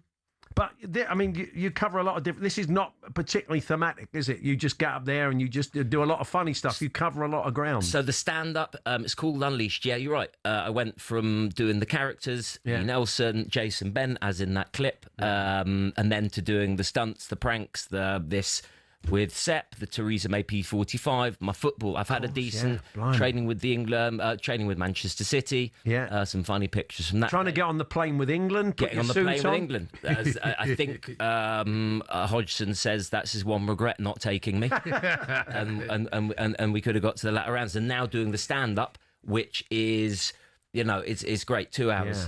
Just sat there in the audience enjoying gags. It's called Unleashed because you can say what you like. You've used social media very well too. Incredible. I mean, as I said, I see an awful lot of your clips sort of popping up constantly. So, I mean, that has been a great way to sort of... The clips are great. The clips, because I put the stand-up out there, and then it's really snowballed since coming away from the characters and doing stuff as myself. Yeah. Trying a few clips out, because when I first did it, I wasn't sure how people would respond.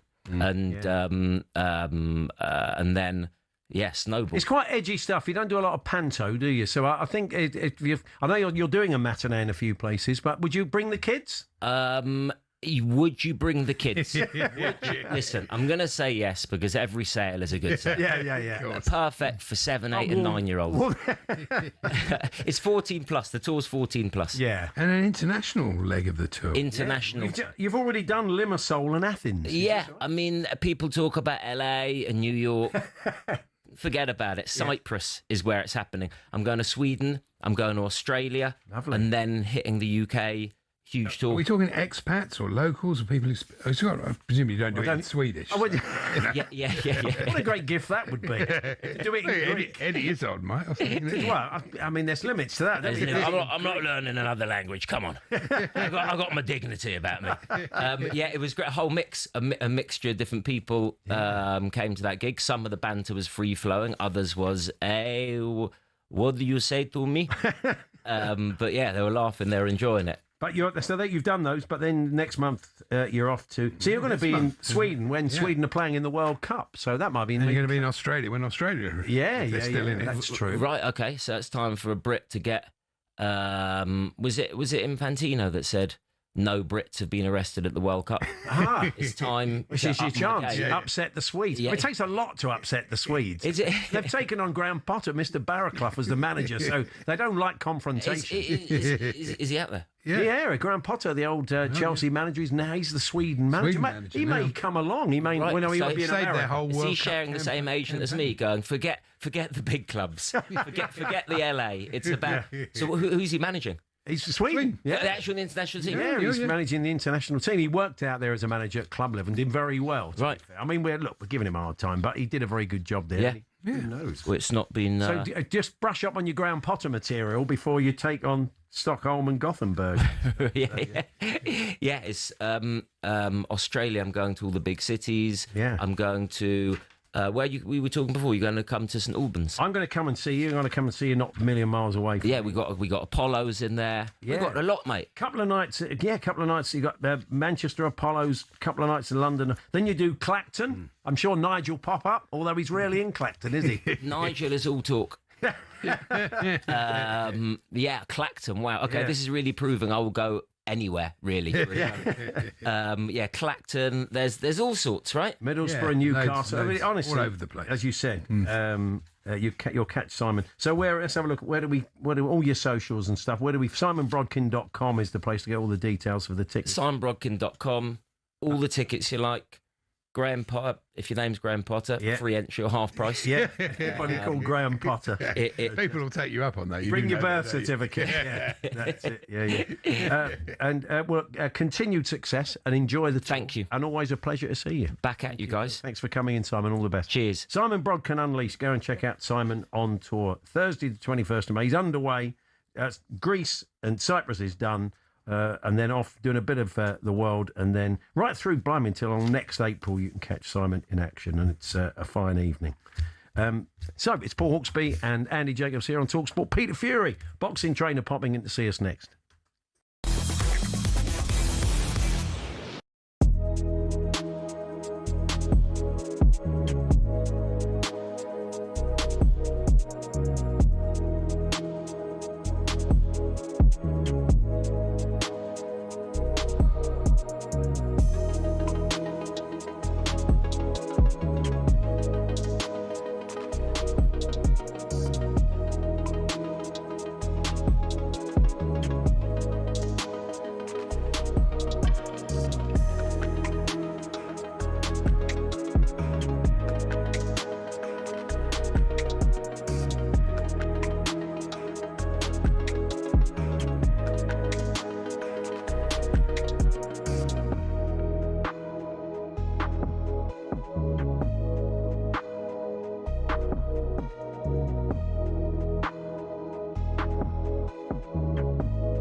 When you guys won it in '98, the double, did you evolve after that? We knew or that did you stay the same? We wanted to play offensive football, because for me, I totally agree with you, Simon. I will probably add something, that for me is very important.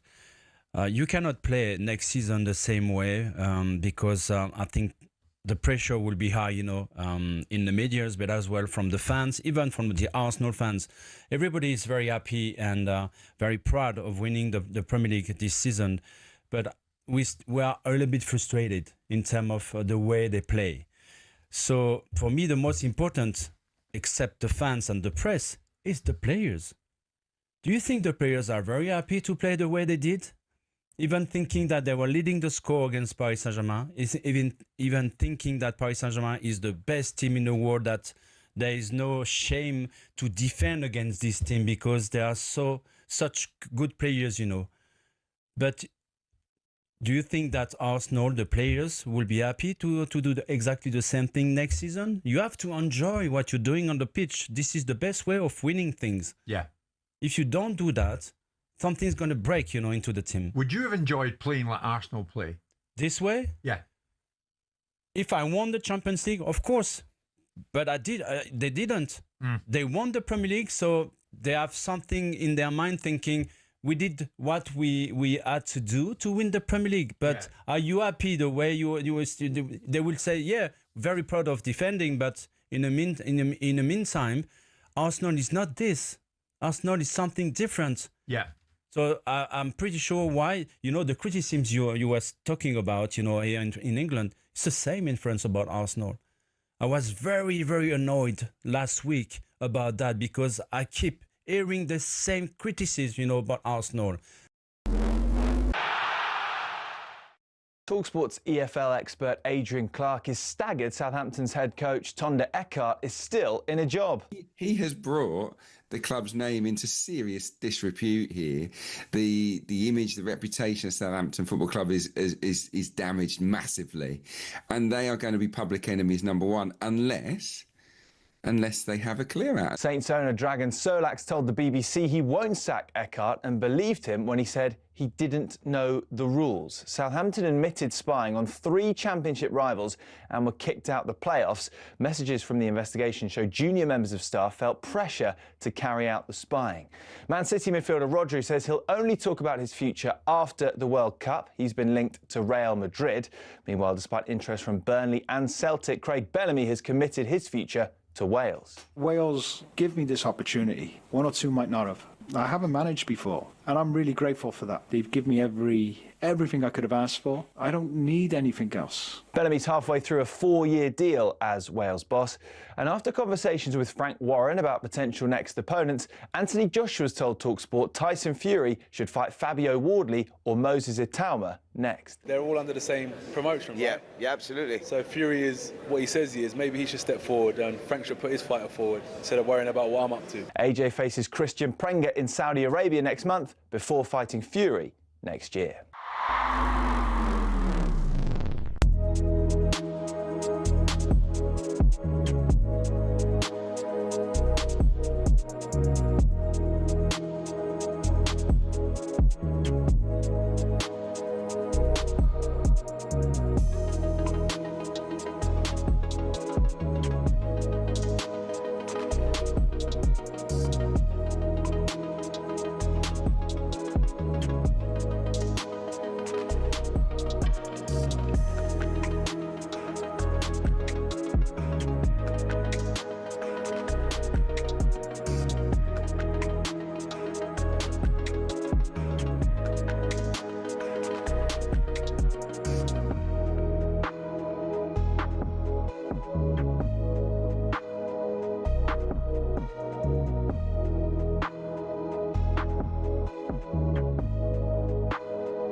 Hawksbee, Andy Jacobs here on talkSPORT. We're going to talk a bit of boxing now. Our next guest has come fresh from our Talk Boxing show, which you'll hear later on the talkSPORT Boxing YouTube and be able to watch on the talkSPORT Boxing YouTube channel.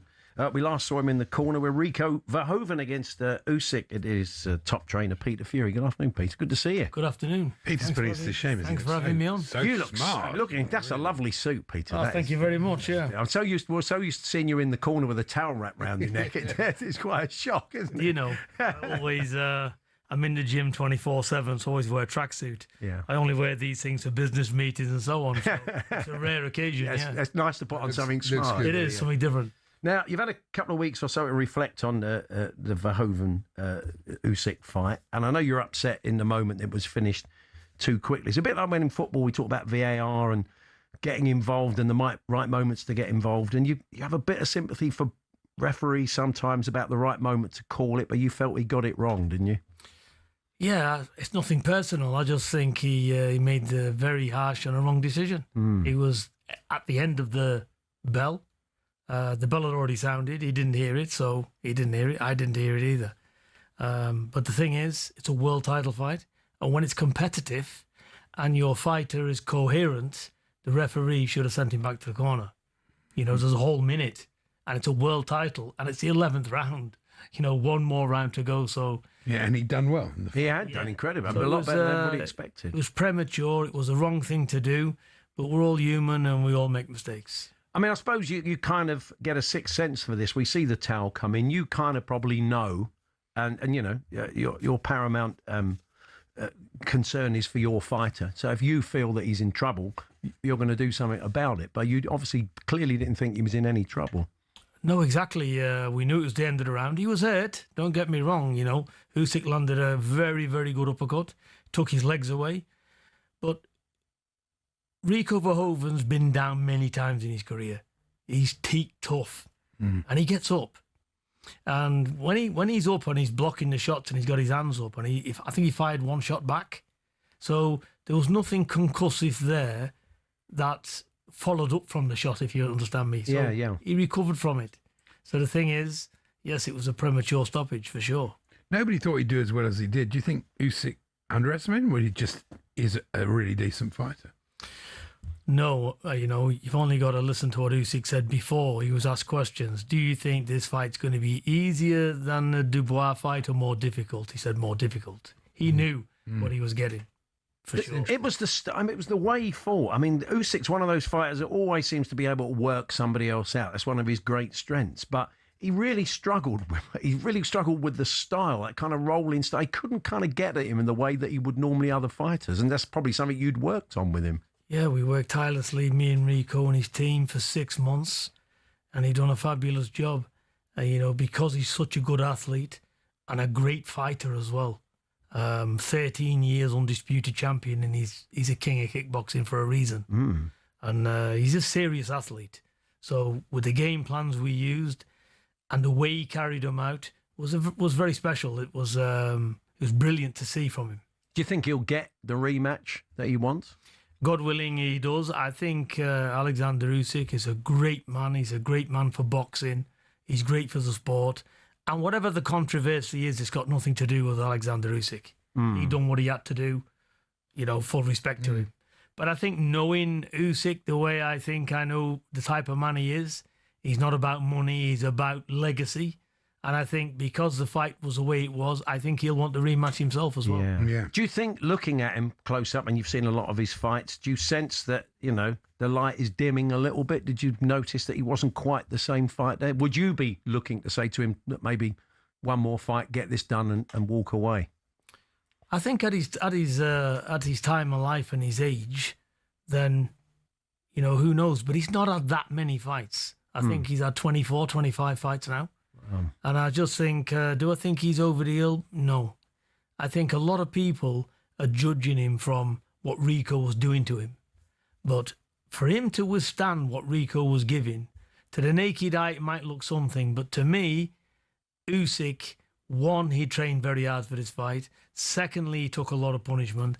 And when the most difficult thing is as well, when you're in there round after round and you're not working the opponent out, he was patient. He waited, he stuck to the task, he absorbed the punishment the best way he could, and he come back strong in the last couple of rounds. Yeah. So he needs giving maximum credit. And I think if we don't see him against Rico and we see him in with another fighter, everybody's going to look up and say about this guy, he had an off night, he's back. Yeah. But that's easily said. You've not got a 19-stone shredded bull in front of you who can fight. That's the only thing here does the difference. Now let's talk about some of the other people you're involved with. Huey, of course. Yeah. What's up next for him? Where are you at with him at the moment? He's training. I think it's public knowledge. We've been trying to get him in a big fight. We was talking to Andy Ruiz Jr. I believe he wants millions of dollars, so that's crazy. We're looking at various options. We've spoken to Michael Hunter and his team to try and get that on. So we're looking at serious fights for Huey that he can get straight into because he's 34 fights in and keep getting these people that's below him. He's not doing anything. So we're just hoping to get him in at least a credible fight September, October. And who else you work with? You've got some other fighters as well. You've been working with women fighters as well, haven't you, in the stable? Yeah, we've got Savannah Marshall. We're going to see what she's doing. We've got Matty Harris, who's also a big heavyweight. He's coming through. He's a special talent. He's coming off a fabulous knockout win the other day. He's fighting in July. I've got my great nephew, James Dean Fury, who's just turning professional. Wow. He's having his first pro debut, so he's another one coming through. What weight does he fight at? Is he another heavyweight? No, he's going to be he's super middle. Okay. He'll be competing at super middle. Yeah. He had all of his amateurs at light heavyweight, but in the pros, he needs to come down one. Okay. We're going to hear from Anthony Joshua. He spoke to the media yesterday. He's got the big fight against the Albanian, a kind of warm-up fight for you-know-who. Christian Pangri takes on in Jeddah, 25th of July. And, of course, a win will take it closer to fighting Peter's nephew, Tyson. And this is what he said to Spencer Oliver about getting back to his best. So you can fight Tyson Fury. He's going to say, bring it. Absolutely. They told me, if you beat Prenga, we'll give you Tyson Fury. I said, please, give me that contract. And it's no problem to me, no pressure. I just know what is required of me, and I stepped up to the plate. The game's all about opportunity. Yeah, absolutely. Listen, Tyson Fury's, and I think they're going to announce it this week. Speaking to Frank Warren earlier this morning, he says now he's going to be out again in August. Is he fighting a Toma? I'm not sure who he's fighting. Frank wouldn't give me any indication. Because he was saying to me when I was looking for an opponent for this day, he was like, fight. I think he was saying fight Wardley, fight a Toma. These fights are easy to be made. Yeah. If you're looking for a comeback fight. So I think that would be a perfect name because they're all under the same promotion. Yeah, right? yeah, absolutely. So Fury is what he says he is. Maybe he should step forward and Frank should put his fighter forward instead of worrying about what I'm up to. Here we are. Let the trash talk begin. What did you make? Just let them fight. Yeah, I think we all That's what everybody wants. We all want to see it. What did you make of Tyson's sort of warm-up fight against Makhmudov a couple of months back? I thought he was the right opponent, considering the layoff and everything else. I think he done well in it. I think Makhmudov, he is what he is. He's flat-footed. You can see everything coming. But also, you've got to move and be on your A game with somebody like that. And all heavyweights take beating, especially when they come in trying to win. So it was a good fight for him back. A good 10 rounds, was it? So yeah, it ticks the boxes. Do you see Prenger as any kind of banana skin for AJ then, or not? No. I think with his background, and I know what it is working with kickboxers, and we've got an elite level kickboxer, and how hard it's been to transfer him into boxing. I just don't think he's going to pose much of a threat for AJ, to be honest. And he's going to want to work out, though, Peter. He's not going to want to sort of knock the bloke out in the first round. I mean, he probably does want to get a few rounds under his belt, doesn't he? I think he'll have a look at him. I think he'll get behind his boxing. He'll have a look. But unfortunately, I think he'll present his chin a little bit too quick. Right. And somebody with AJ's power, he's got destructive power. So as soon as that shot lands, it's over. Is it any regret, really, you as a boxing fan, as well as someone involved in the game and as a trainer, that we didn't see Anthony Joshua and Tyson fight a lot earlier than this? Yeah, but there's politics in boxing. That's beyond our control, and at least better late than never. So at least we're seeing it. But is it a little bit too late? It probably is. It will be a spectacle. People will want to see it. It will do fantastically well, and the guys will do very well out of it. It's still intriguing. Are you still excited to see it as a fight? Yeah, of course. All the big heavyweight fights and all world title fights, especially with the crowds that will get behind this. It'll be a fantastic spectacle still. Yeah, and it could well be the first of a couple. You kind of sense, having got there once, they'll want to do it again, won't they? Yeah, it just depends how the first one unfolds. Yeah, absolutely. That's right. Well, Peter, lovely to see you. Thank you very much for popping in. Continued success. All the best to Huey. And where we get that, you talk about boxing politics. That's what it's like, isn't it? Getting the fights you want. Unfortunately, yes, it's out of our control. Well, you can hear more from Peter alongside Simon Jordan, Spencer Oliver and Paul Smith on the Talk Boxing show. That's out tonight on the talkSPORT Boxing YouTube channel at 8 o'clock. So, still to come, we're going to join our own Faye Carruthers a little bit later on in the final hour. She is in Palm Beach. Nice work if you can get it, with the England squad, and she'll be setting the scene as the team arrive today. We're here, as always, with our good friends at Toolstation. Make the switch to the Toolstation Trade Club. Save 10% on all electrical and lighting when you buy cable and flexes. First stop, Toolstation.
Right now, what he's complaining about what he's complaining about or saying he's suffering from is a section of the fans having a go. No, I don't know why they're doing it. And it might just simply be because he's the best player in the world.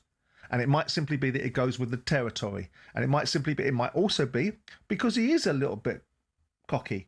And it might be that. And if he wants to exude that personality, which I don't know if he does or doesn't, you go with the territory. He is young. I accept that. And I accept that it comes with a degree of experience that can say, let it go over your head. But it's quite sad, though, when he says the reception he got in Rotterdam, because he was playing the Dutchman Van Veen, was the worst I have experienced. But his mindset going forward was, I'll just expect the worst. I mean, that is quite sad for a 19-year-old. Well, what does he want? Okay, what does he want then? Unadulterated love? How about the crowd behaving themselves? But that's not, you can't control the crowd. You can't control the way that people react to you. I mean, we all hear the darts is fun, and they all get into all their fancy dress and everything. It's fun, it's a laugh, it's wonderful being there. How about also reining it in for the a bit? purpose of this conversation, we could say that across a variety of sports, couldn't we? For the purpose of this conversation, is there any reason, in your mind's eye, whilst you're advancing the case of great sympathy for him, is there any reason why the crowd have gone against him? Well, because of his altercation that he's had with Van Veen. Okay. And he's in Van Veen's territory in Rotterdam. So he's a big boy that can take the mickey out of these opponents by giving it they're crybabies.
Get ready to get the ultimate football fan winning feeling with talkSPORT Win. Yes, listen up. The FIFA World Cup kicks off next Thursday, and talkSPORT are sending you and a mate straight to New York to see England live with Adidas, the tournament's official match ball supplier. We're talking a trip to watch England face Panama, return flights, hotel, match tickets, spending money, all taken care of. Plus, Adidas is throwing in the official try-on the match ball and a fresh pair of boots as well. Oh, really? You're ready to get that winning feeling? Here's how to enter. You didn't have the boots in the last competition. That's an addition. For your chance to win, head to talksportwin.com or text WIN to 83338. Text and online entries cost £2.50 plus your standard network rate, or call 0343 418 7260. Entries must be in by 4 p.m. on June the 12th. That's when you'll need to answer your phone if it rings. 18 plus, UK residents only. It's a TalkSPORT promotion. Full T's and C's at talksportwin.com. For your chance to win, text WIN to 83338 right now. Somebody who doesn't need to enter because he's already off to the World Cup is our next guest, who has turned his sobriety into a trip to the World Cup. Darren Thompson joins us now. Hello, Darren. Hey, good afternoon. You okay? Yeah, we're good, Darren. Thanks. We're good. We had Robert Huth and Wes Morgan on earlier on. So yeah, I did hear that. I don't know if my heroes. Did you? I don't know if you were at the game the other day, the celebration. Yeah, I was there. Yeah, I was there. I go to every Leicester game, home and away. Yeah. It's not been the best of times recently, but yeah, it's been a tough old season for you, and you know probably if you're ever going to fall off the wagon, it would have been last season, but thankfully you haven't, eh? Well, he tested me a few times. Yeah, It's amazing, isn't it? Only 5 years ago they won the FA Cup. It's absolutely bonkers. Yeah, 10 years the Premier League. Crazy now. It's a shame. I'm sure they'll bounce back. So let's talk about your story. You were you admitted, you were really sort of struggling with drink and decided really the only way was to stop completely and get help. And rather than just the money that you used to spend on booze just sort of disappearing into the ether, decided to channel it into this trip. Yeah, absolutely. So, yeah, I was embarrassed about it at the time, but I had to open up. I got the taste for drink at a very young age. I love going to the pub. I love going to nightclubs. I've worked 30 years in sales, so I've been taking customers out, suppliers out, staying in hotels, and basically drank most of my life. And what I didn't realise I was doing was getting addicted to alcohol. It got a real grip of me. I went through quite a sad divorce. I lived on my own in a flat for a couple of years and drank myself pretty crazy. and then I got with a new partner and basically broke down with her one day. She knew I was a heavy drinker, and she said, we need to get you help. I actually ended up in hospital, and the consultant looked me in the eye, and my local doctor did as well, and they said, your liver's completely shot. If you don't stop drinking, you're not going to be around in 6 months. Wow. And that was one hell of a wake-up call. So my wife tried to get me into rehab, and I wouldn't go in, and 2 months of making appointments for me to go in, and 2 months of me carrying on drinking myself stupid. My wife and my family got me into rehab in Birmingham, and I came out of there and I haven't had a drink since the 24th of February 23, so just over, well done. Well done. 3 years. It's been horrendous, to be honest. It's every day, every morning I wake up and think I've got through another day, but I've got to get through today 24/7. I was craving alcohol, so I come out of rehab. It was on a Friday, and thought, what am I going to do? And I ended up going straight to an AA class that night, and I've been going to AA classes regularly, and I still do Zoom sober meetings, and I've actually took a class as well for it as well. Because like you said, it's so much part of your life, Darren, isn't it? It's so much part of your football life. You go to the game, you see your mates, you might have a beer afterwards, talk about the game. It's. I mean, look, you can still go there, you can have a soft drink, you can still be part of that, but it's getting over that initial hump of maybe feeling that that's so much part of your social life. How do you replace that?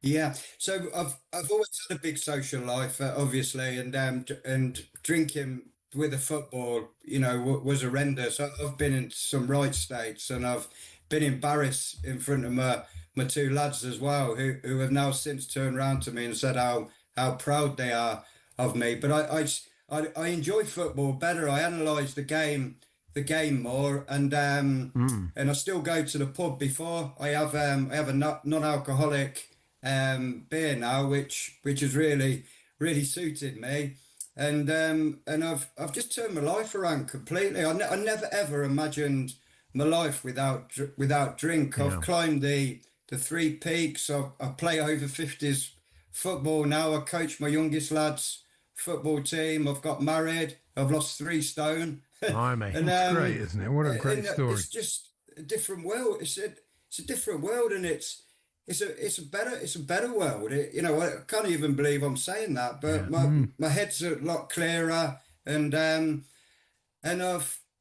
had to give myself a goal, and that, because that's how I've always had to give myself some kind of goal, and about 2.5 years ago, after I'd come out of rehab, I've still gone to Leicester games home and away, and a lot of people know my story who I see, and they're not shoving beer down my neck or anything like that. They respect what I've done, which I really appreciate. So I set myself since 1982, the World Cup in Spain. I was only 10, and I remember thinking to myself, I'd love to go to a World Cup one day and seeing all the atmosphere behind the goal, and it was always my dream to my boyhood dream to go to a World Cup. So I am. Have you got tickets, Darren? Have you managed to get? You got all your tickets sorted? I've got a ticket for every single England game. Brilliant. Every round right up to the World Cup final if they get there. I'm not saying they will. So I've been saving money every week. And that's covered. It's very expensive. Yeah. I've actually got the invoice sitting here on my desk, but I better not tell you. No, but it shows you how much money you've saved from not drinking. Yeah, it does prove how much you can spend on drink and how you look. It's a brilliant story, Darren. Thank you for sharing it with us. Keep doing what you're doing. Keep up the good work. Your kids should be proud of you for what you've done, and enjoy the World Cup. Lovely to talk to you. Thank you very much for having me on. Cheers, Darren. That's Darren Thompson there, Leicester England fan. It's quite an inspiring story. It is, I mean, hopefully there may be some people listening today to maybe feel like they're struggling a little bit, but and think I won't be able to get out of this. But I think Darren there is a great example of the fact that you can. It's Paul Hawksbee and Andy Jacobs here on talkSPORT. We're going to go back to '66 once again. Mark Webster's coming. You all know Mark, of course. His fine show with Johnny Owen. All turning off in Scotland. Yeah, sorry. But I mean, it's not actually, look, if you're a fan of sort of music, fashion, lifestyle, culture around that time, there's a special edition of Detail magazine coming up, program size one, that Mark has contributed to. And we're going to have a little bit of a chat about that, because there's some very interesting stories from that era and how it fed into the players who played in that tournament. And yes, Arsenal have been sending their old socks to a donkey sanctuary. We'll find out why in the next hour.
In the penalty shootout, Emmanuel, it struck me to ask you, were you surprised that Gabriel a little bit stepped up? Yeah, I was surprised because I saw, for example, one player. I don't want to blame them. I don't want to point finger at them. But when I see Zubimendi, he's a European champion. He's got character and personality, and the guy just came into the game. He's fresh, mentally and physically. You know what it means to take a penalty at the end of the season like that. It's so hot, so many players were having cramp, during the game. So it was an exhausting season for both teams. And all of a sudden, this guy came into the at the end of the game. He's fresh. He didn't take. You see the central defender. This is not typical for central defender to take a penalty shot. Yeah. The other penalty you were not happy with was Eze's penalty. I know we don't want to hammer the guy, but football is already difficult, so make it simple. I don't understand why all those guys, is it fashionable? I have no idea.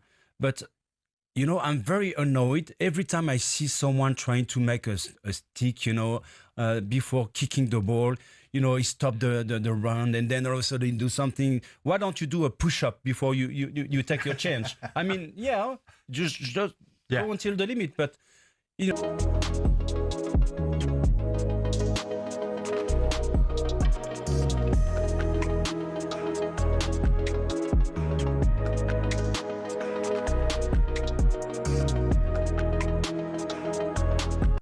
talkSPORT Sports Update, powered by the Nissan Van Range. Commercial vehicles built around your business. Search Nissan Vans or head to your local Nissan Van Centre.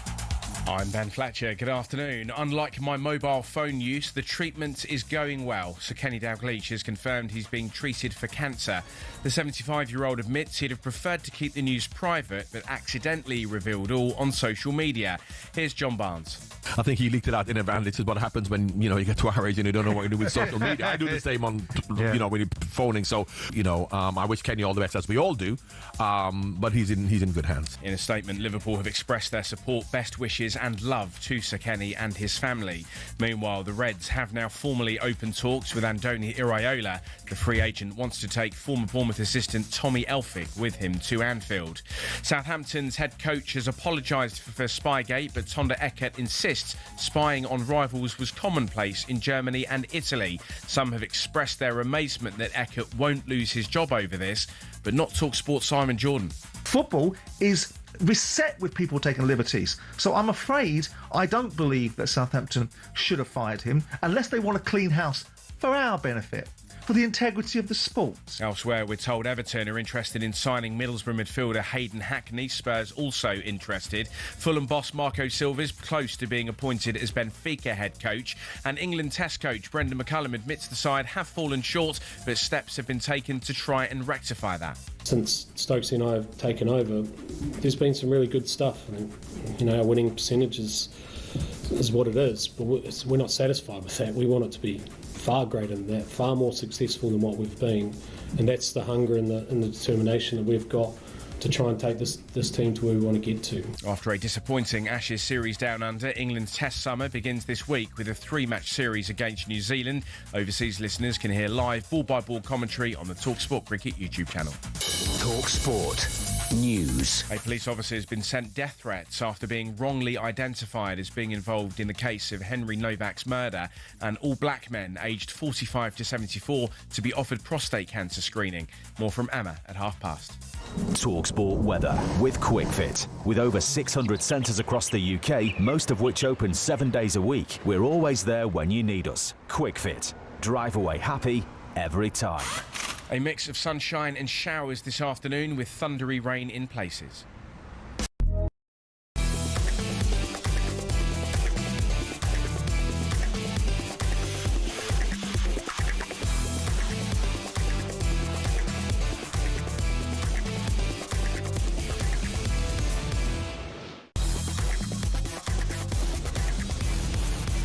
Paddy's Pick on talkSPORT with Paddy Power. Can you guess who's made the headlines this week? 18 plus, be gamble aware, Yes, time then for Paddy's Pick in association with our official betting partner Paddy Power. In Paddy's Pick, I'm asking Andy to identify a mystery sporting personality who's Paddy's Pick of the week. And he's going to get 5 clues as always to work out who it is. We'll start with £50 in the pot, and for every clue you use up without a correct answer, £10 will get taken away. Paddy's Pick, all for charity, raising funds for the Shen UK. I've not turned the page yet, Andy. I don't know who it is. Again, I will attempt to help you. Good. For the Shen. Are you ready? Yes, I'm ready. Here we go. The page is turning. Oh, yeah, I think you've got a fighting chance here. This week's pick is a Premier League midfielder who has just made, yesterday, a big announcement. James Milner. Absolutely right.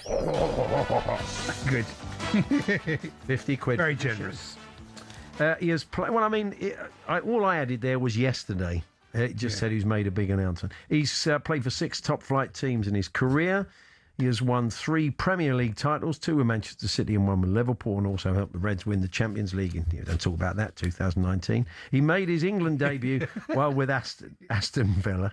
Never a penalty, he actually changed the rules afterwards, but we won't dwell on that. Only Spurs. He made his England debut while with Aston Villa in 2009 and ended his international career with 61 caps. He holds the record for the most Premier League appearances, 658, and the longest continuous career in the Premier League, 24. A brilliant servant to the game. Sensational. Incredible. Yeah, what a player. Absolutely brilliant. Paddy's Pick of the week for a stellar playing career that's now ended as he announced his retirement yesterday. So £50 for the Shen UK this week, thanks to our friends at Paddy Power, official H&J betting partner, 18 plus only, begambleaware.org.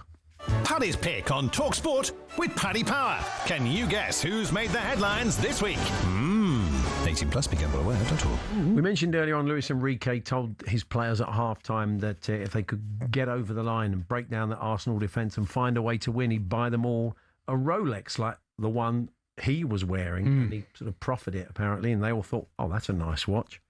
And so they did, and he did. So there was a shot the other day of all the players thrusting their arms in for a team shot of fancy Rolexes. So we wanted to know about. I bet they got a discount.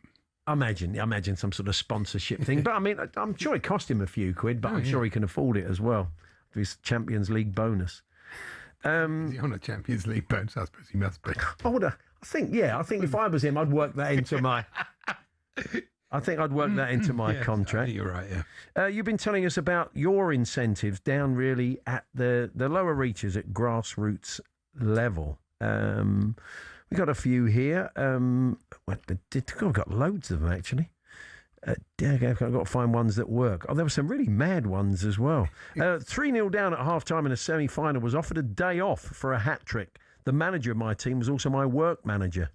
So all the incentive I needed, went out, scored a hat-trick, then got sent off. But we won on pens, and he still gave me the day off. That's nice. That's nice. Quite a lot of it is money. It's quite a lot of it is kids.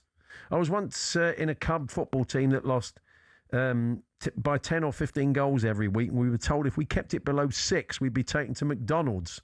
Lo and behold, the next game we lost 3-0 and were treated to a Happy Meal.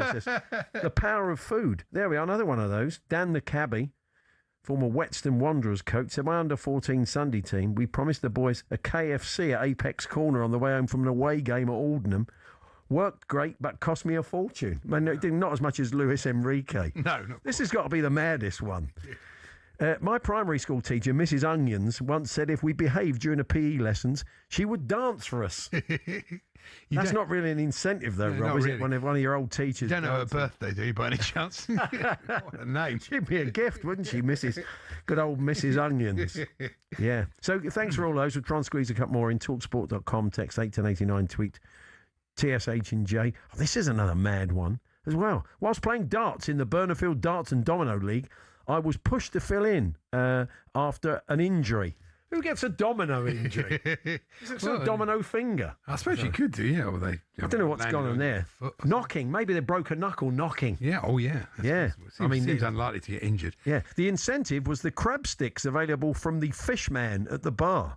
I'm going back a few years, says Bezzy. I'm sure you are. It's an odd thing, the crab stick, isn't it? You're a fan? You're a bit of a foodie snob. There's no resemblance to a crab, really. It's not a lot of crab. I mean, not a lot of crab in it. Isn't it just a crab's fat leg? No. No, I know that. White fish, isn't it? I know. In a I do know. flavour. I do know it's not a crab's fat leg. Yes. Now, Charlie Baker once said, you don't start quoting that idiot. No, it was a great quote. He said, you're never more than 15 minutes in London. You're never more than 15 minutes away from a podcast. Oh, yeah. I thought to myself, that's a very good point. And today, Tom Daly is proving it by diving back into the podcasting, according to The Sun, with a series interviewing athletes in the sauna. I did immediately think of Alan Partridge on the Travelodge bed with the dictaphone, didn't you? It's got that sort of It's feel. ridiculous. He knows the pressures of being a high-level athlete and wants to strip away formalities by getting sweaty with former sports stars in a sauna. Won't it affect the equipment? I'm talking about the recording equipment, of course. And also it affects the way you interview. It's all right pleasant being in a sauna. It's all right for the first 5 minutes. Yeah. But I thought you said, no more questions, Tom. Tom Daly's... I mean, don't get David Attenborough on. It could finish him off. Tom Daly's Naked Sports Stars. It's what it's going to be called. So, it does seem a bit weird. Apparently, really? guests include eco-activist Greta Thunberg. Yeah. I'll tell you what, one of the things... Definitely not listening to that. More water on the coals, please, Greta. Imagine she's used to it. You might find suddenly in a sauna, she's like full of one-liners. She's like Mick Miller, the old comedian. Be great, wouldn't it?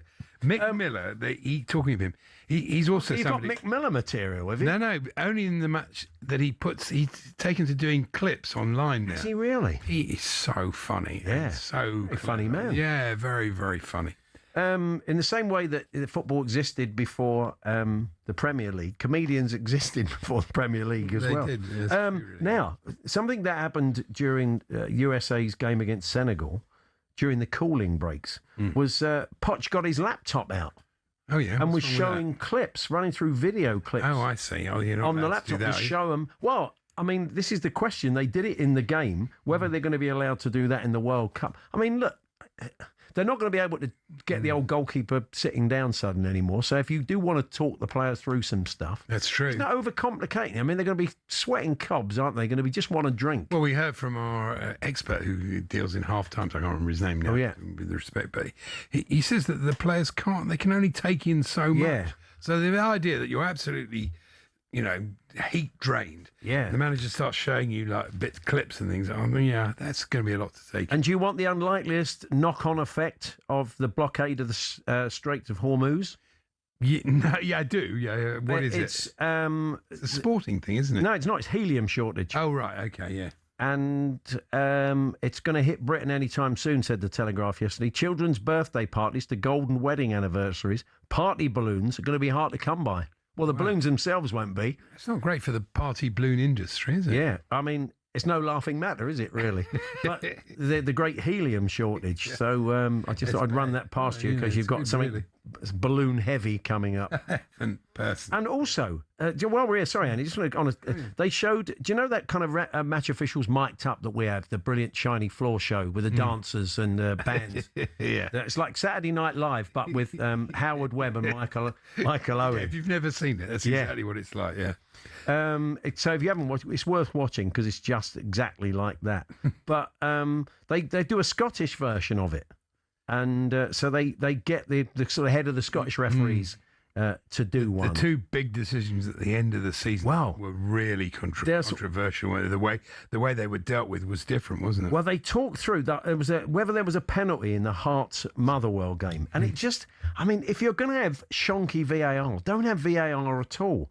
And it's so unlike the kind of GTI version, which I wish we didn't have in the Premier League, but we do. But at least when the VAR says, "Can I see another angle on that?" they say, "We haven't got one." No, they've just got one angle, and all they did, it was like watching some old comedy video. They just kept replaying the same thing time and time again, and it wasn't conclusive whether it was a penalty or not.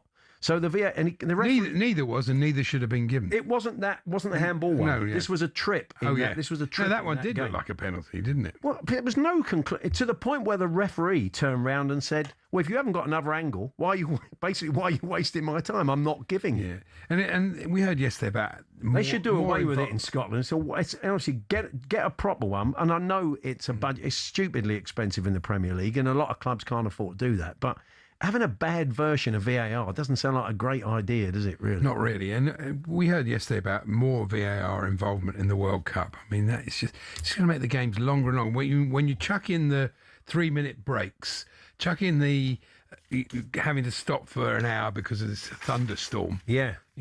Some of these games are going to be like 5 hours. They're like they were in the Club World Cup. And so these are the ones kicking off at 3 o'clock in the morning. They'll be going on till 6 up. By the time we get up to do the 10 till 1 show, which we'll do during the World Cup, the end of the games will still be going on.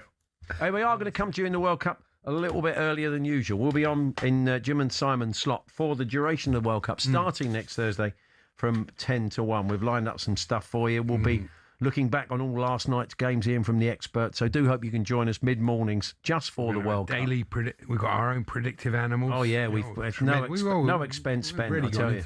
Anyway, we've done a bit of 66 today with Mike Calvin on his book, A Moment in Time.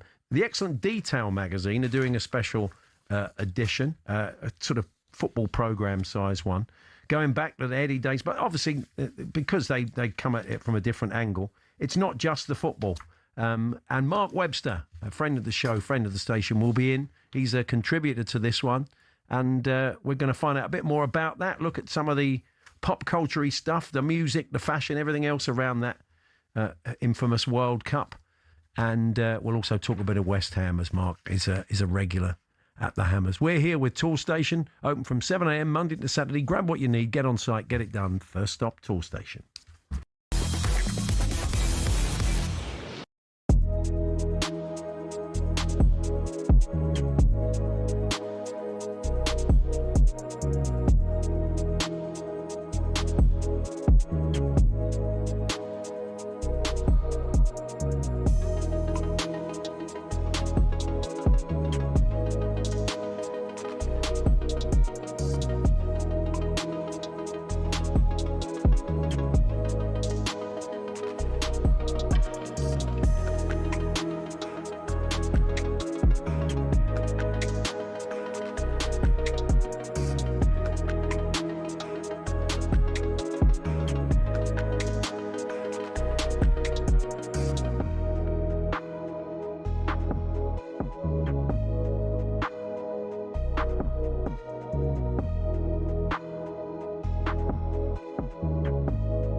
Joining us now, presenter, huge Arsenal fan, Joel Bear. Morning, Joel. Sorry to put you through that again. Morning, Dean. Morning, Jeff. You know what? I'm here to launch an attack on them too. Good, are you? Gabby and Cundy, because I don't understand how you can be on radio representing the people who love football, and that's what you come out with. They came to work wearing PSG shirts. I was in Budapest enjoying the game. I look at my timeline and it's them dancing around, celebrating. Cundy, your team, yeah, you love Chelsea, but you played for Ipswich, mate. That's where you had the majority of your appearances, Ipswich Football Club. Gabby, you played for Aston Villa. You love Thierry Henry. You told me yourself last week. Where has it gone wrong? Why is it that there's so much hate for Arsenal? Where's this come from? I mean, what do you think when you sit there and you look at it, Jeff? No, I was embarrassed by that. Because domestically, well, not domestically, of English clubs, Arsenal have unquestionably had the best, the most successful season. You know, they've won the Premier League. They've been within a spot kick of winning the Champions League as well. Personally, I don't particularly enjoy the way they play, but you cannot deny they have been the best side this season. 100%. It's been effective. If you want to go down to the stats, you know, I had the chance to be on the Budapest show the other day. PSG have scored 45 goals this Champions League campaign. They've conceded 23. We minimalised them to just a penalty. We had a fantastic game plan. I don't see how you can be on this panel and you're celebrating and cheering and saying that football has won.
Anyway, as we said, 66 we've been talking, and Detail magazine are bringing out a special for the World Cup that features all sorts of interesting stuff from that period, the clothes, the culture, as well as the football and how it fed into all that.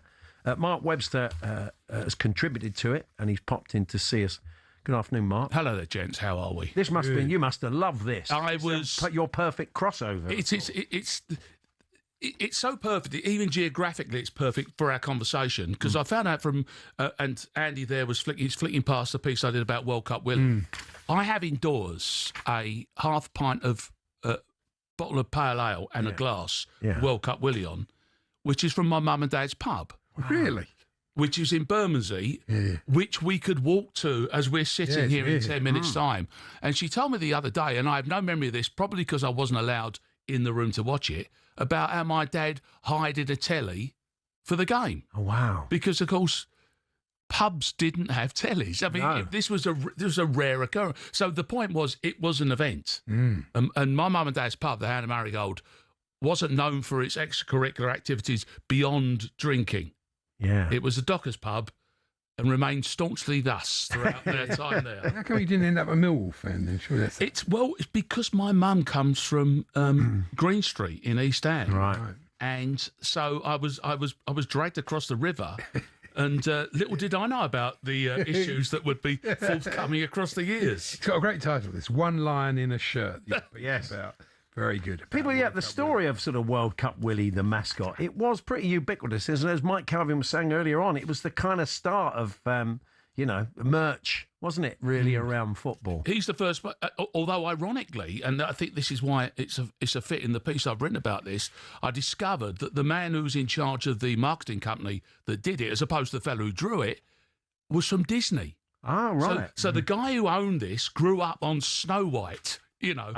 But World Cup Willie is extraordinarily a product of his time. Indeed, one of the newspapers referred to his mane as being a Beatles crop. Oh, right. Which it probably close enough isn't it? Yeah, it is. Now, the stories of how there was this crossover, really, wasn't there, obviously, between that bled from the England team to everything else that was going on at that time. And one of the best stories about that is that Bobby and Tina Moore say after they won the World Cup, he went back to his house, they had a few drinks, and the kind of party wound down. It was about 10:30, 11 o'clock. Whoa. And they were getting ready to go to bed, 11 o'clock at night. And suddenly, knock on the door, telegram, Mr. Moore, and it's from Lionel Bart, who wrote Oliver, of course, amongst other fine work. And it says, I'm having a party at my house. We're all celebrating your win. Jump in a taxi and get over. I thought he might have even sent his driver. Oh, that's... And they go to a party at Lionel Bart's. There's Tom Jones and Joan Collins, and Jack Charlton's already found a way to get there. But that was a kind of real crossover, wasn't it? A big football fan, Joan. Yeah, she was. Yes. Yeah.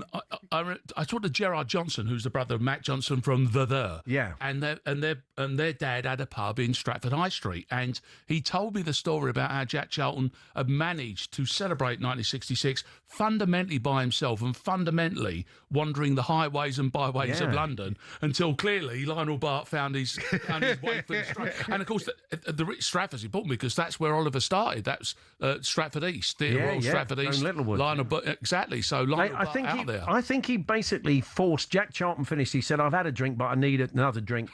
You're coming with me." I can't remember who the journalist was, but he made this journalist kind of go with him, and they just got on it all night. But the idea that Bobby Moore was going to bed at 10:30, 11 There was no previous. I think this is the point: is that not only didn't we have any experience of winning the biggest sports tournament in the world. Yeah.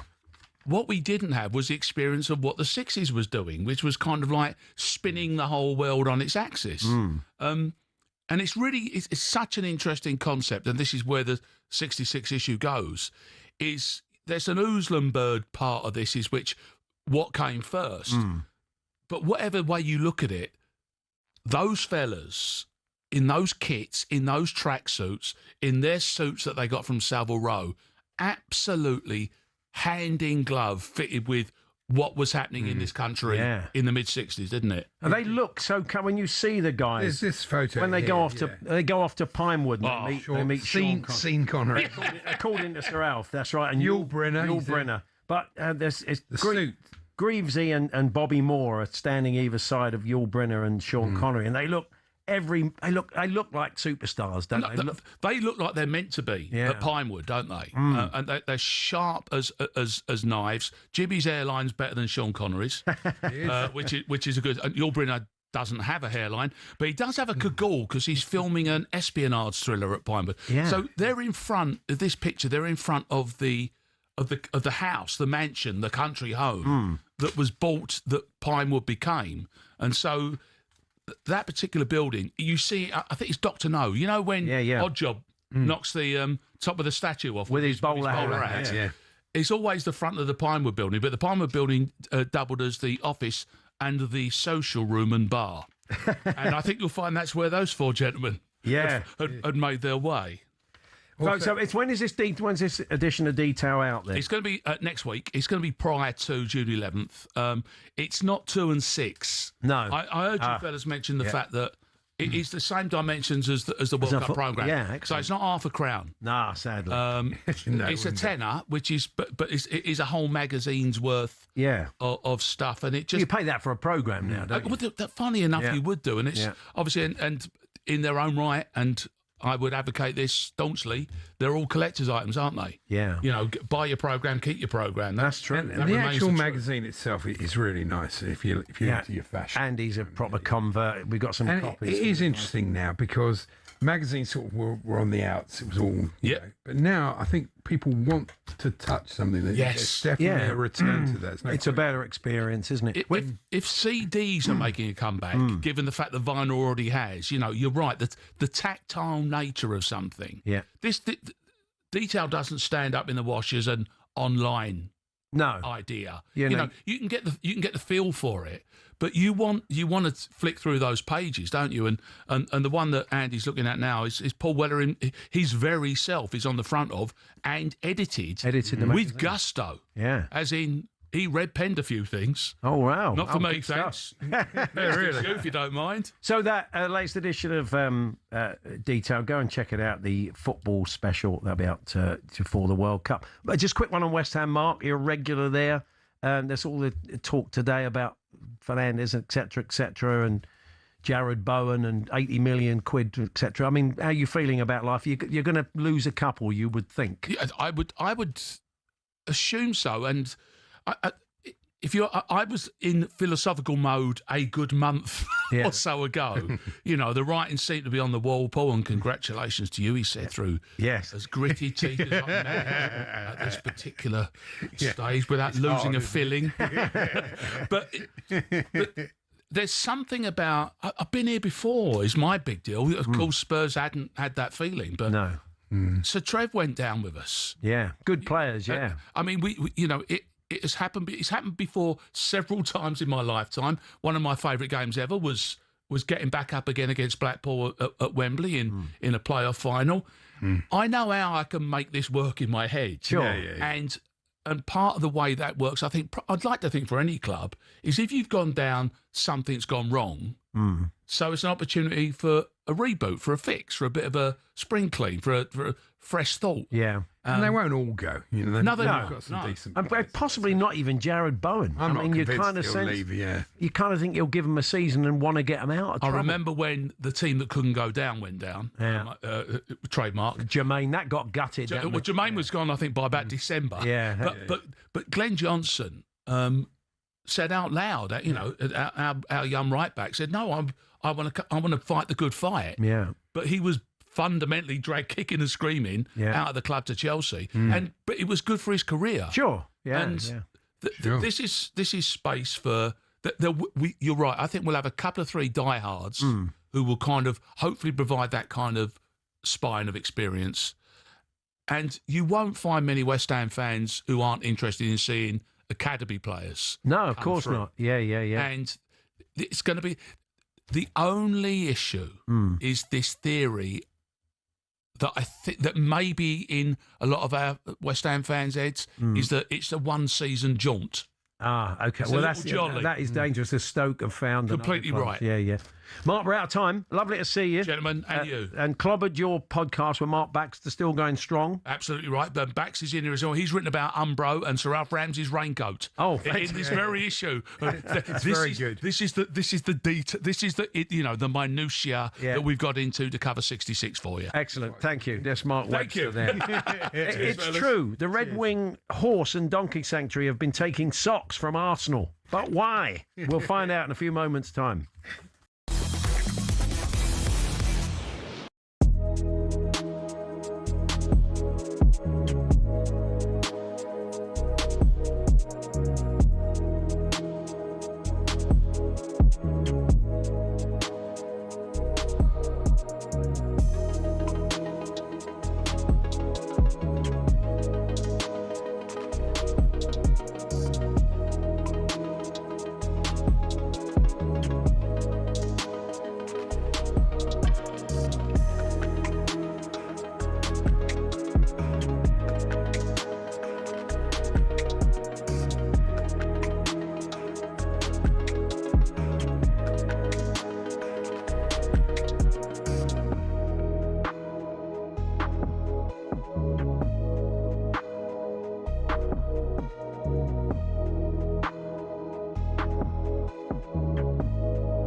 as I've been waiting to come on, I've just had a message from somebody called Gabriel Agbonlahor.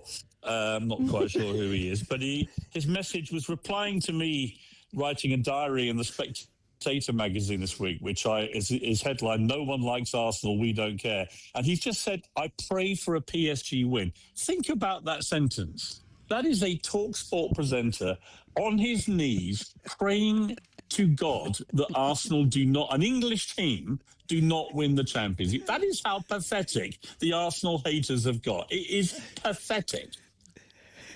I want to ask you about that, Pierre, and I'm deadly serious, right? I'm deadly serious, right? I remember West Ham getting that Conference League final. Just about the whole country was behind them. Certainly Palace last week. Everybody was behind them. Why? What is it with Arsenal?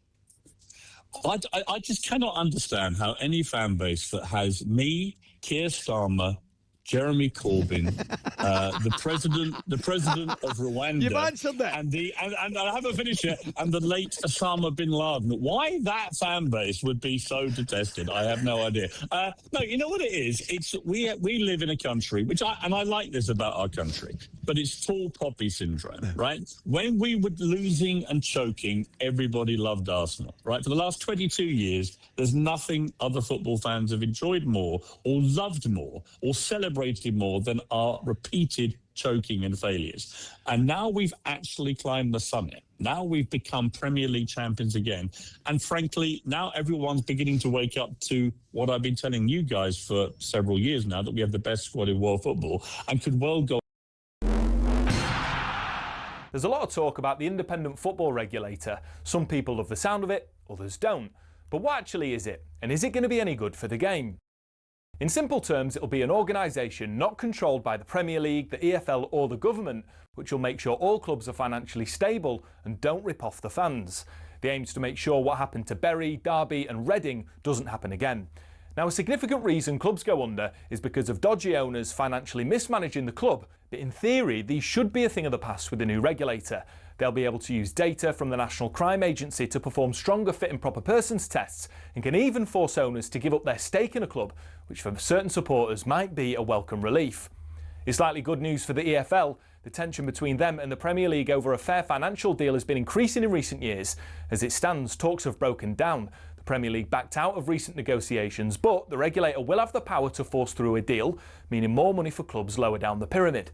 Now, this might sound simple, but in reality there's concerns this will open a legal can of worms, which could result in messy court cases involving the Premier League and the regulator.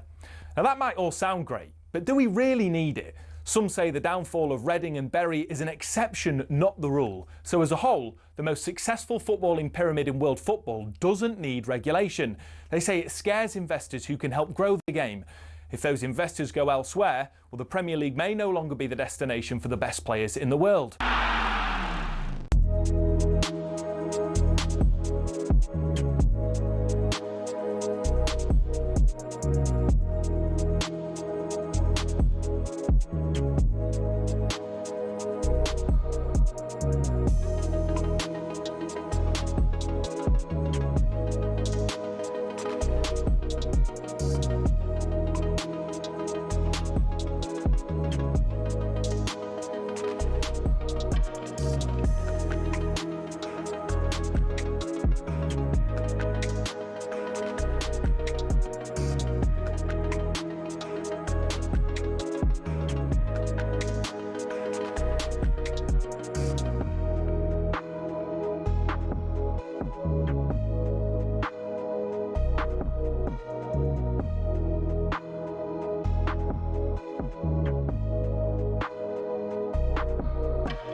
Just before we crack on a serious note off the back of Emma's bulletin there, talking about Bobby Davro and his prostate cancer diagnosis and urging men to get PSA blood tests.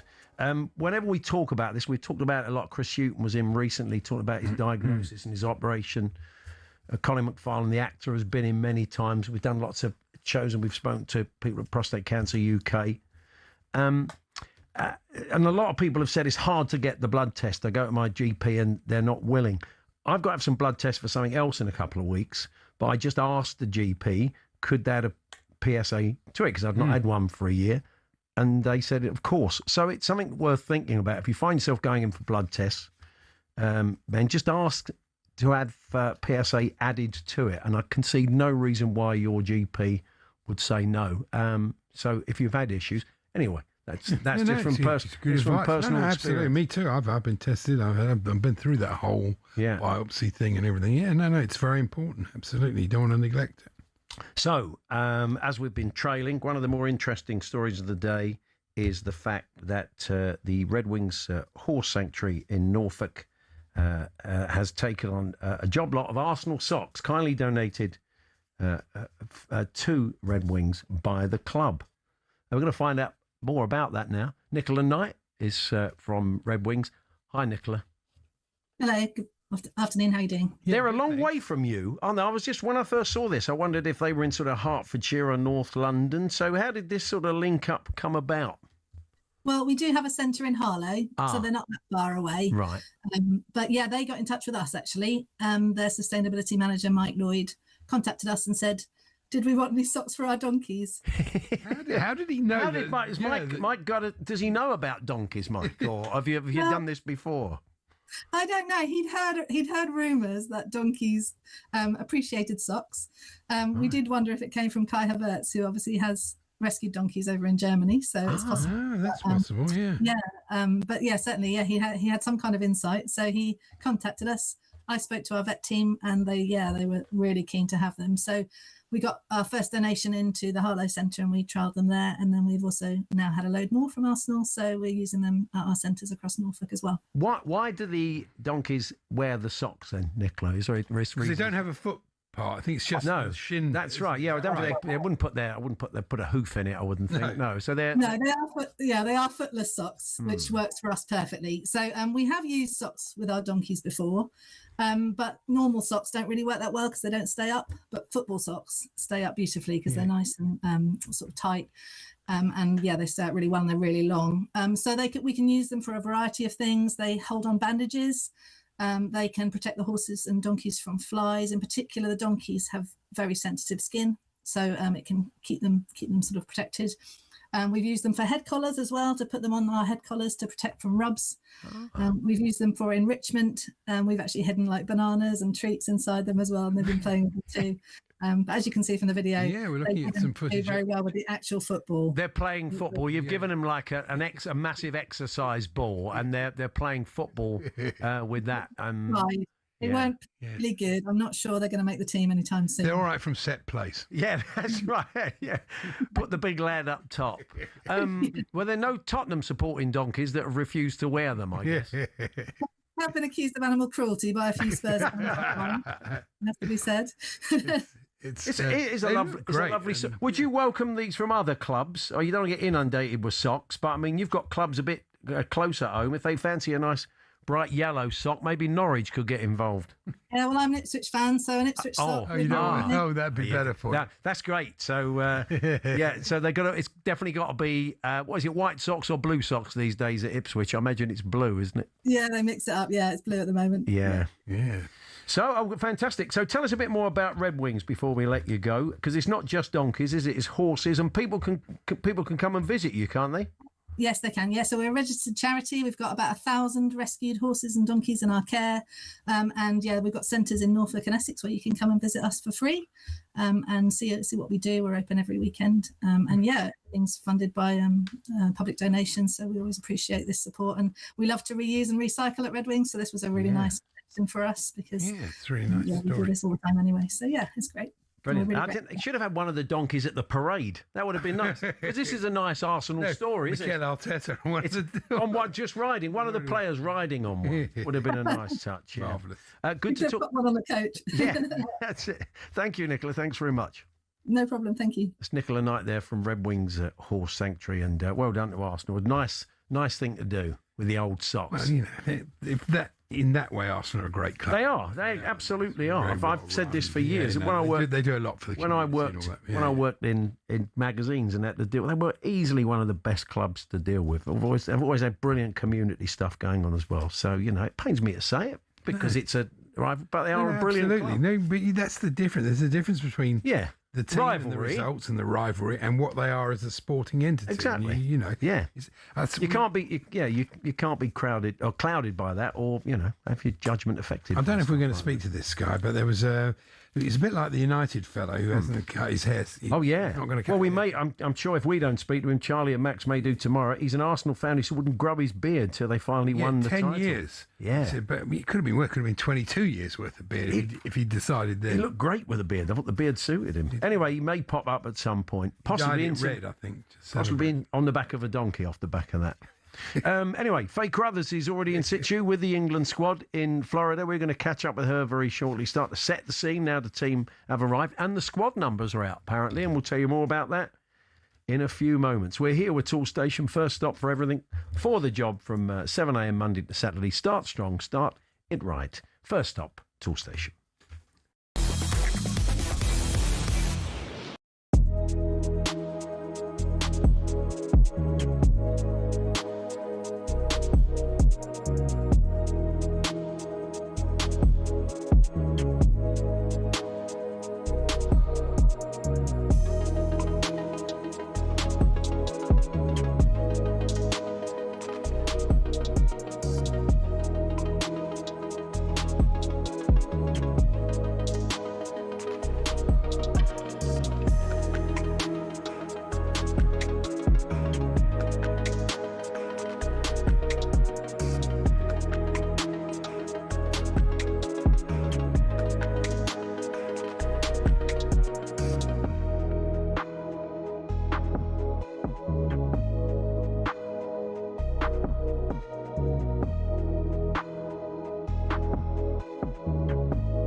Didn't mean to offend, did not mean to upset. Too many people that I've upset to name. I mean, social media is an absolute wash with it. So, it was only a little bit of fun. All right, that was all it was. It's people's lives here. I know, but they're football fans, right? They're football fans, yeah. But the way you done it, I thought was totally. No, Gabby, listen, I got the tone. Me and Gabby, I spoke to Gabby earlier. It was crazy. It was too much. No. Listen, we got it wrong. Targeted abuse. Targeted. You make mistakes and you move on and you learn from it. All right. But you wouldn't let off. You had your foot on their neck. No, I understand that particular. I've been there. I know what it's like. And look. Okay, so I thought at the top of the show, the only right thing to do was to apologise and say sorry. Yes. To absolutely nobody. The double Champions League winners, Chelsea, can say what we want. Right, get your big boy pants on, you gooners. I've heard you whinging and cringing. Oh, he wore a top to work I didn't like. Oh, he celebrated a goal against our team. You lot moaning like 6 months old with nappy rash. Absolute wet wipes. The lot of yous, absolute wet wipes. Wow. Oh, he wore a PSG top. Oh, he jumped around. Wow. Do you know what? If it happened again tomorrow, I would do it again tomorrow. Wow. Up the Chelsea. Here we go. There she...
The greatest and most prestigious football tournament in the world. We are inviting the world back. And Brazil win the World Cup. We're really excited to continue the preparations and get ready to welcome the world. And so to the football. It's Iniesta to win the World Cup for Spain. The magic matches and the fantastic football. Germany in seventh heaven. Brazil in footballing hell. And France are the World Cup winners in 2018. Anyone could win this World Cup. Mbappe has a hat-trick. He has his place in history. To all the French team, we love you, and we're going to come back in 4 years. Now, 25 yards out, right of centre, left-footed corner! Oh my goodness! Harry Kane attacking it. Stoops, conquers, and England leads. I think everything is possible, but we have to make it possible.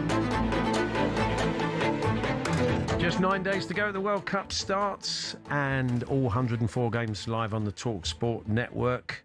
The squad numbers are out for England, and you can't read too much into them. No. Well, let's discuss that now, amongst other things. Live from Palm Beach, it's our England correspondent, Faye Carruthers. Hiya, Faye. Hello, both of you. Nice to see you both. Yeah, nice. How hot is it there? Now we're out on the ground. Yes. I just thought we'd start with the weather. Faye, how hot is it there? You can tell us. Hot. For anybody watching on YouTube, I probably look a little bit shiny. I've got my hair half up as well. It's pretty hot. It's about 31 degrees at the moment, but it's really humid, about 72% humidity, so it's pretty muggy out here. We're just waiting for the players to come out to do their first training session. They arrived at West Palm Beach yesterday. We landed into Miami around 4:30 local time, so quite early in the morning UK time. So yeah, it's been quite a whirlwind, and then we're here for this community day where there'll be a lot of local kids all gathering, and they'll get to meet the players and get some signatures, and hopefully we'll get to talk to a couple of them as well and see how they've been settling in. I follow you on Instagram, of course, and you put a very good post about packing for, was it 44 days? It's a long time, isn't it? You had to sort of plan it all ahead. Yeah, I mean, I think I've overpacked, and I'm not entirely sure, Andy, whether I've packed the right things. I'm not going to lie. I don't have enough shorts, that's for sure. But the problem is, and everyone who comes out here is going to find this, it's 3 different climates, and then each city obviously has its own microclimate once you move into the host cities. So you just have no idea what to bring with you. Thunderstorms we're expecting here in Miami as well later on this evening. I've got my pack-a-mac. I'm like, just have to hope for the best, I think. You'll be in Old Navy quite a lot, I would imagine. You'll be heading into their stores, just picking up stuff on the cheap. Well, I reckon it might be more like Target or Walmart at the moment, Paul, to be honest, the budget we're on. Oh, yeah. So let's have a look at the squad numbers. Everybody's jumping to conclusions, putting out the fact that all the 1 to 11 numbers are the 11 that will start. Andy was very keen to point out that Reece James is wearing 24. That's his number at Chelsea, is that right? I think players are a bit... Yeah. I mean,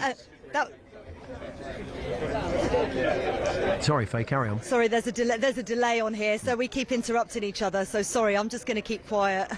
I was going to say exactly the same as Andy in terms of Reece James. It automatically flies in the face of that theory. I think we're way past that now anyway, nowadays. I was wondering whether or not Jude Bellingham might pick 22, which obviously he used to choose a lot of times. He plays number 5 at Real Madrid. He's taken the 10 for England this time round. We knew that Harry Kane was going to be number 9. Ezri Konsa takes 2. That's usually the right back position, but of course he plays centre back alongside Mark Gahey. So don't read too much into it. I would say, although Jarell Quansah and Jed Spence's 25 and 26 maybe indicates that they're probably the players that are less likely to get minutes on the pitch. Do we know if the numbers are allocated, or do they choose them, or is it a mixture of both? I don't want to put you on the spot. I think it's a bit of a mixture. I think it's a mixture of both. players do have their favourites. There are obviously players who've taken part in 3 World Cups now. So John Stones has got number 5. Jordan Pickford actually becomes the first goalkeeper to ever hold the number 1 jersey for 3 World Cups in a row, which is, seems like a really trivial fact, but actually is a really big deal when you think that's 12 years he's been England's number 1, and really important. So, obviously they just kind of then build around that, but most of the players pick the numbers that they play for club, and then if it works out well, it works out well. I don't think there's an exact system to it, or certainly not one that I know, but I'll ask somebody behind the scenes if there is more method to it than perhaps we realise. Harry Kane wore 18 at Spurs and he wore 10, but he always felt that he wanted, for England, I read an interview ages ago saying that something iconic about the England number 9 shirt, so there was no question that was the one he wanted to wear. Yeah, without a doubt, and I understand that completely. Similar to Jude Bellingham in the number 10 shirt, when you think Gary Lineker, Wayne Rooney, etc., players that wore that shirt, all game changers in themselves. So, that stuff does matter, I think, externally a lot of the time when you look at other teams, going up against England, going into the knockout phase, knowing that we've got our talismanic number 9 up front. I don't know, there's something just a little bit special about that in many ways, but of course that can work the other way if they get injured. Then we lose our talismanic number 9, but it wouldn't matter what number he was playing, that would be a big deal. So I think we put a lot more emphasis on it. I think maybe 10 years ago or so, maybe slightly longer than that, there's definitely something in it, because obviously we didn't have squads of 26 previously. That was introduced in Qatar ahead of the World Cup because of the temperatures out there. So before it was 23, so it was much easier to kind of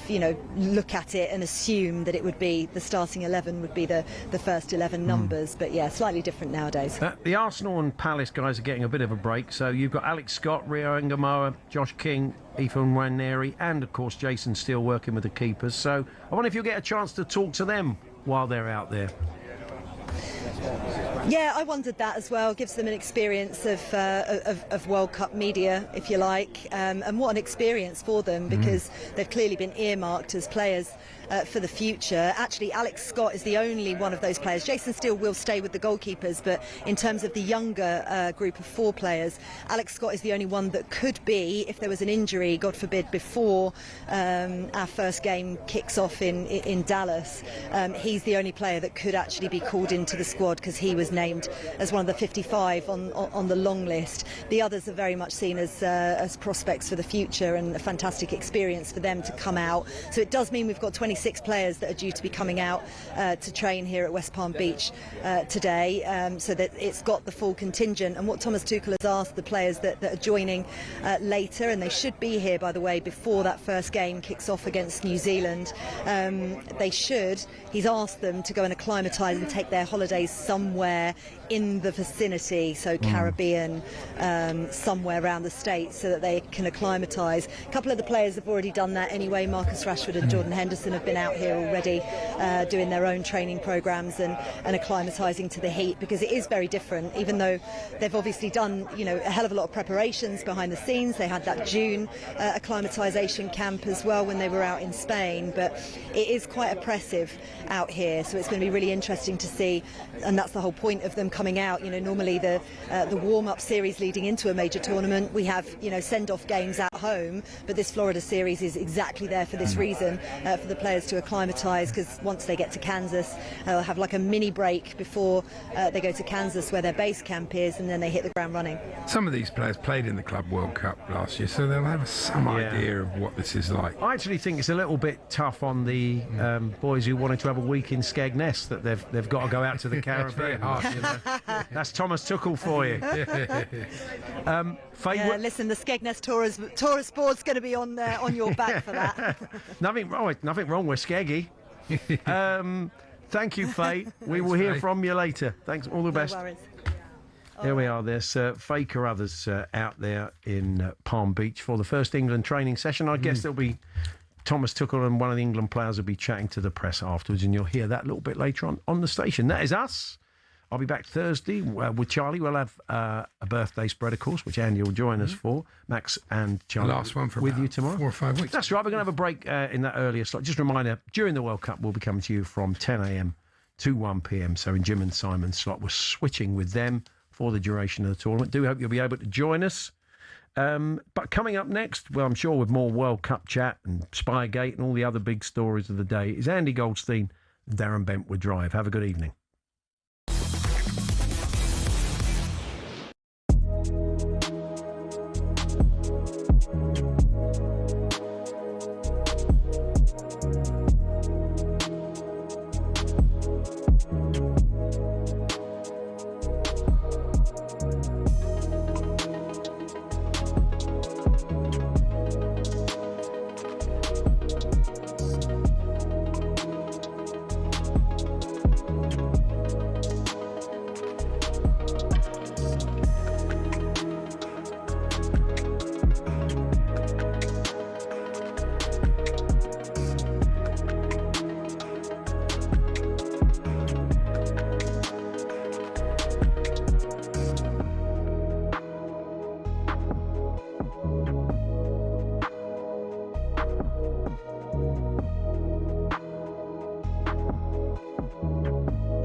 A lot of this book, you got a lot of praise for a lot of people in it, from Stuart Pearce through to David Moyes or whatever.